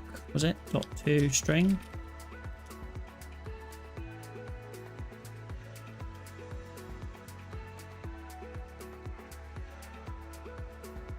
If we did that, if we actually did like 0 to 1, well, we're not going to be able to return that. Result. Inconsistent open depths. Because what we tried to do here was we tried to delete the paragraph. If we type in here, we know that the document size is 23, 24, whatever it's going to be, right? So if we did like 1 to 24, 1 to 23. So you see we get the doc result doc dot to string doc paragraph. We deleted everything, but not the paragraph. Because the paragraph cannot be deleted. There we go. Okay, that kind of explains some of that stuff. We get a result object. We try to apply it. We either get a document with the changes or we get an error for why it wouldn't work. You usually want helper functions to generate your steps for you so you don't have to worry about the details. Yes, this is true. I don't want to be doing steps manually because, a delete is a replace, that gets a bit weird. So actually there's a bunch of helper functions in transform. This is a separate package where you can replace and delete and insert, and all of these do transforms. They return transforms, And it'll be interesting actually to look. This is the so if we look at ProseMirror transform, perhaps we can try and find one of these. If we look at source and we look at maybe transform, like maybe there's some, like this is the transform, right? But this is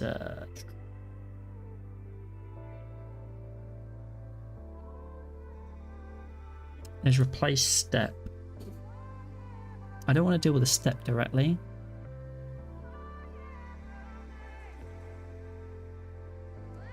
I thought this said there was helper functions, transform, replace.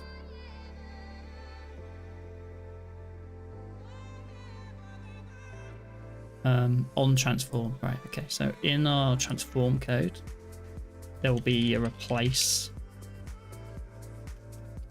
Replace is here, and it creates the replace step for us, right? So that's the code that's going on underneath. It's creating a replace step. If we actually look at delete, it's actually calling replace and doing the slice.empty for us. And then this is calling this.step. And then it returns this. So this creates the step for us and applies the step to the transform. Whereas before we had to manually apply the step.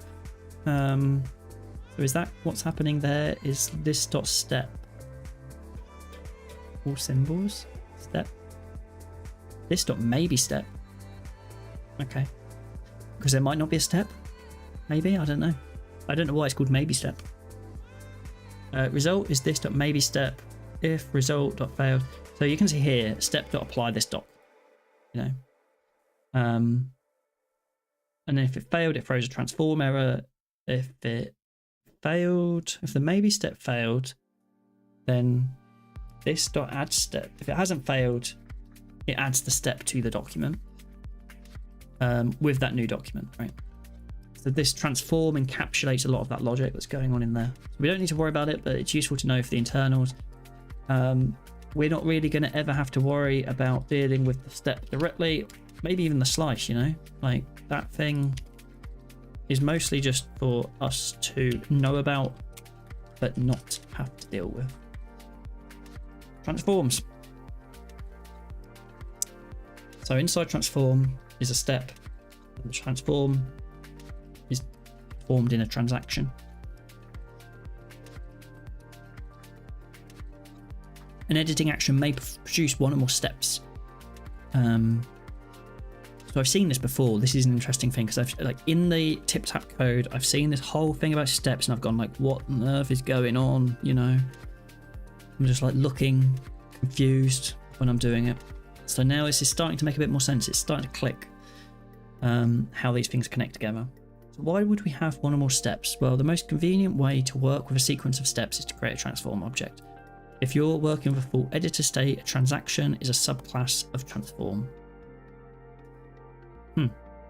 I didn't expect transaction to be a subclass of transform, but I guess it makes sense.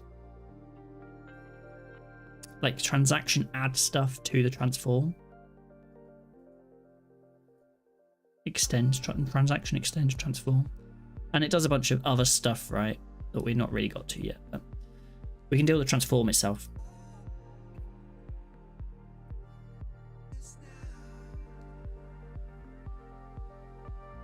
So tr, create a new transform with the document tr.delete. I don't think we're going to put this into our actual code, but we create a transform. Just need to check something, sorry.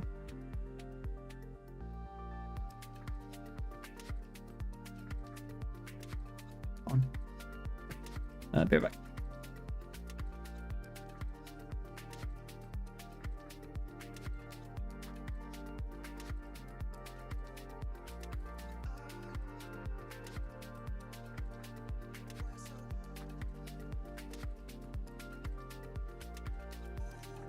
I'm back.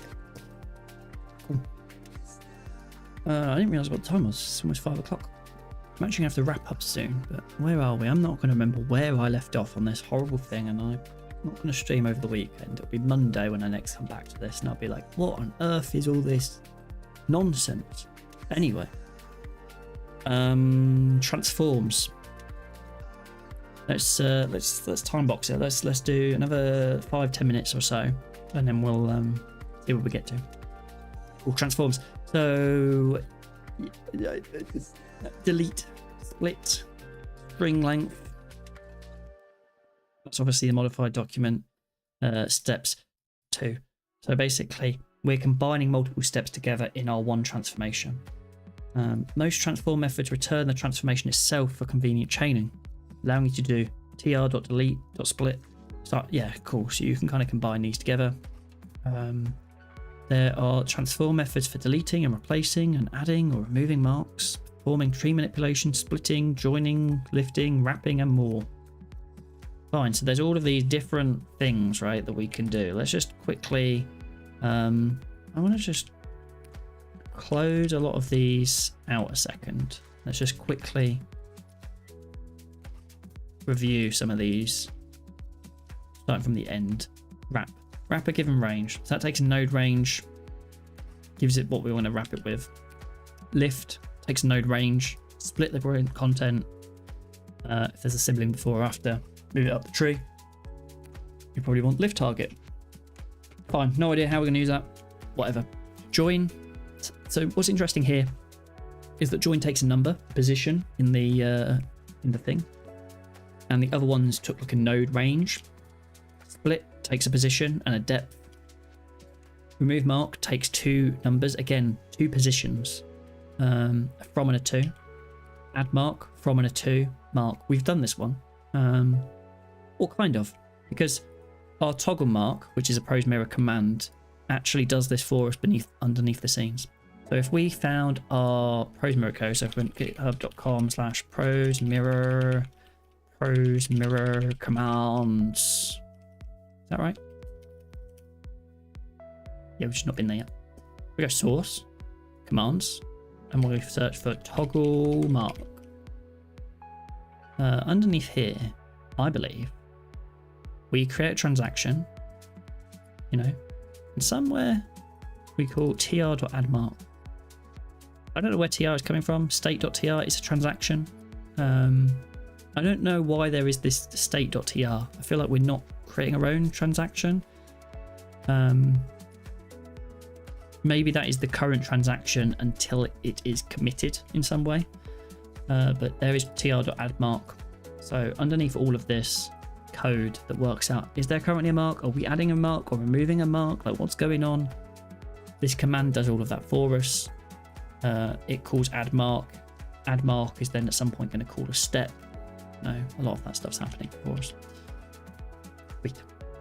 And replace again from to slice. We've done that already.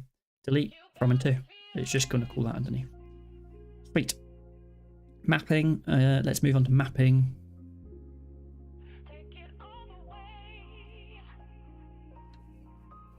When you make a change to the document, positions pointing into that document may become invalid or change meaning. For example, if you insert a character, all positions after that character now point 1 token before their old position. Similarly, if you delete all the content in a document, all positions pointing into that content are now invalid. I've kind of read that out loud, but none of it really went in my head, so I'm going to have to read that one again. Positions pointing into that document may become invalid. Yes, obviously. So positions are these numbers, right, that kind of refer to a position in a document.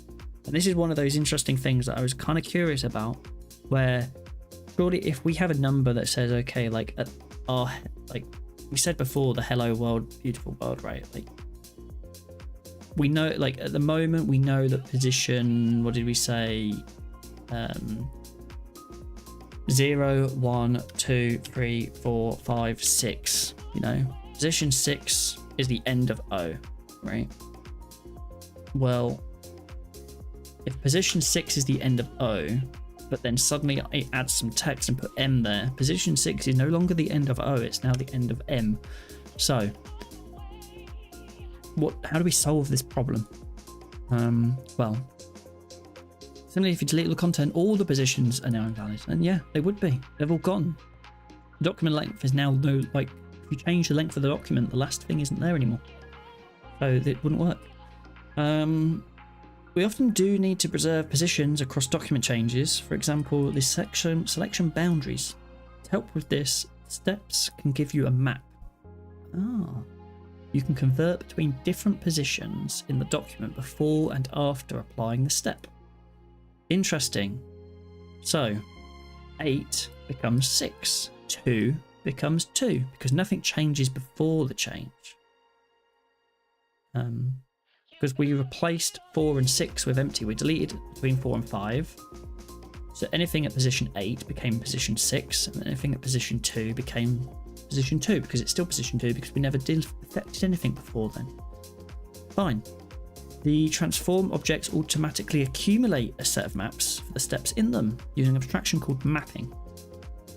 Okay, so transform mapping has a map thing that takes a bunch of step maps and kind of combines them all together in one little package.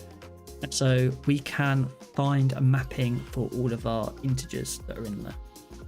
So 15. So if we did 2 different transactions or 2 different steps within a transaction or transformation, we split a node and add 2 tokens, because the reason it adds 2 tokens is because now we are closing the node and opening a new node. So if we split our paragraph into 2 paragraphs, we've effectively added 2 tokens to our kind of positions at position 10. So now there's a position 11 and a position 12 been inserted. Which means, and then also we deleted 3 tokens at position 2. So between 2 and 5 we deleted. So we lost 3 tokens there. So 15 becomes 14, because even though we split the node and added 2 tokens, we also lost 3 tokens. 4 makes sense. I'm going to skip on because I think that makes sense. There are cases when it's not entirely clear what a position should be given, a given position should be mapped to. Consider the last line of the example. Position 10 point precisely at the point where we split the node, inserting 2 tokens. Should it be mapped to the position after the inserted content or stay in front of it? In the example, it is apparently moved after the inserted tokens. That's interesting. But sometimes you want the other behavior, which is why the map method on step maps and mappings accepts a second parameter, bias, where you can set to -1 to keep your position in place, where the content is inserted on top of it. Okay, interesting, useful to know.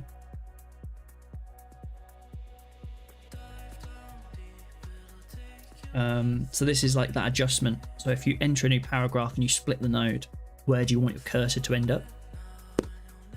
Do you want it in the new paragraph? Do you want it in the old paragraph? Where should it go? Typically it should be in the new paragraph, but there might be occasions where you press enter and actually you want it to remain in the existing paragraph. I can't think of one. I'm sure there is one at some point.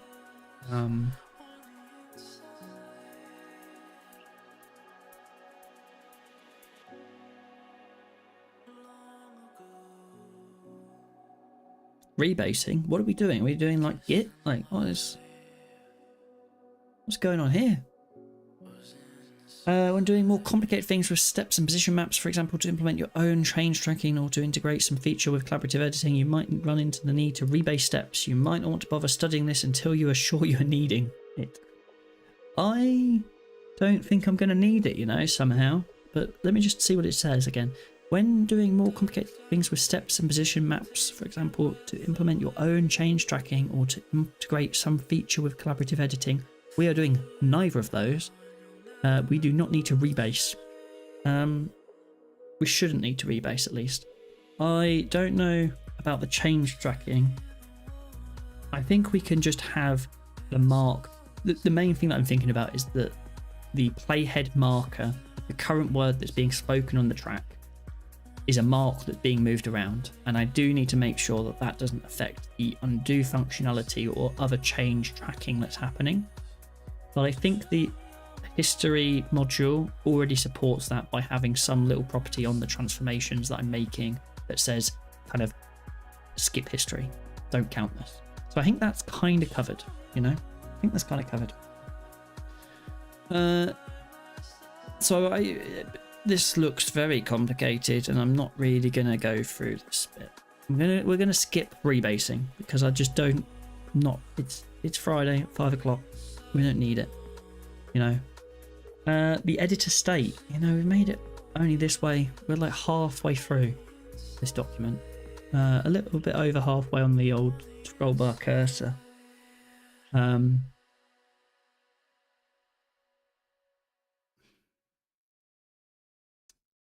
might be time to call it. Let me just skim ahead, see what else we've got. Transactions, plugins, view component, editable DOM. That's going to be very interesting. DOM event flow, that is going to be very interesting and important as well. We are coming up to some very important and detailed parts. Detail, that's not even English, sorry. We're coming up to some very important parts, and I think it's going to be good to come back to this on Monday and dig into this next part, this next half, and I think it's going to give us a good foundation for how we're going to build out this translation editor. Again, transcription, not translation. But anyway, I'm going to call it there. We're going to wrap it up. We're going to finish up there. Again, didn't actually make any commits today on this project specifically. We made a commit randomly for another project, but anyway, we're going to call it there. And then I will be back Monday. There won't be any streams over the weekend. I don't typically stream over the weekend. And I'll be back similar time on Monday. Perhaps we'll do a little bit later. Perhaps I'll finish. I think I'll probably have to finish about a similar time on Monday. But we'll have a similar stream Monday. Maybe start a bit earlier. We'll see. But I'll catch you then if you're around. Thank you for the follows. Thank you for the sub as well. The people subbed, I think, today. Yeah, it's been fun hanging out. And thanks for the chats as well. I'll see you next time.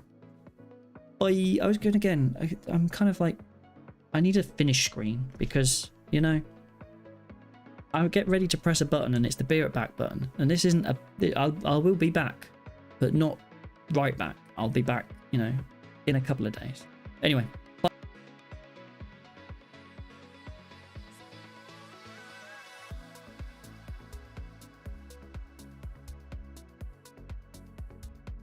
I was still on camera, wasn't I? Because it's on a different button box thing. Anyway, bye.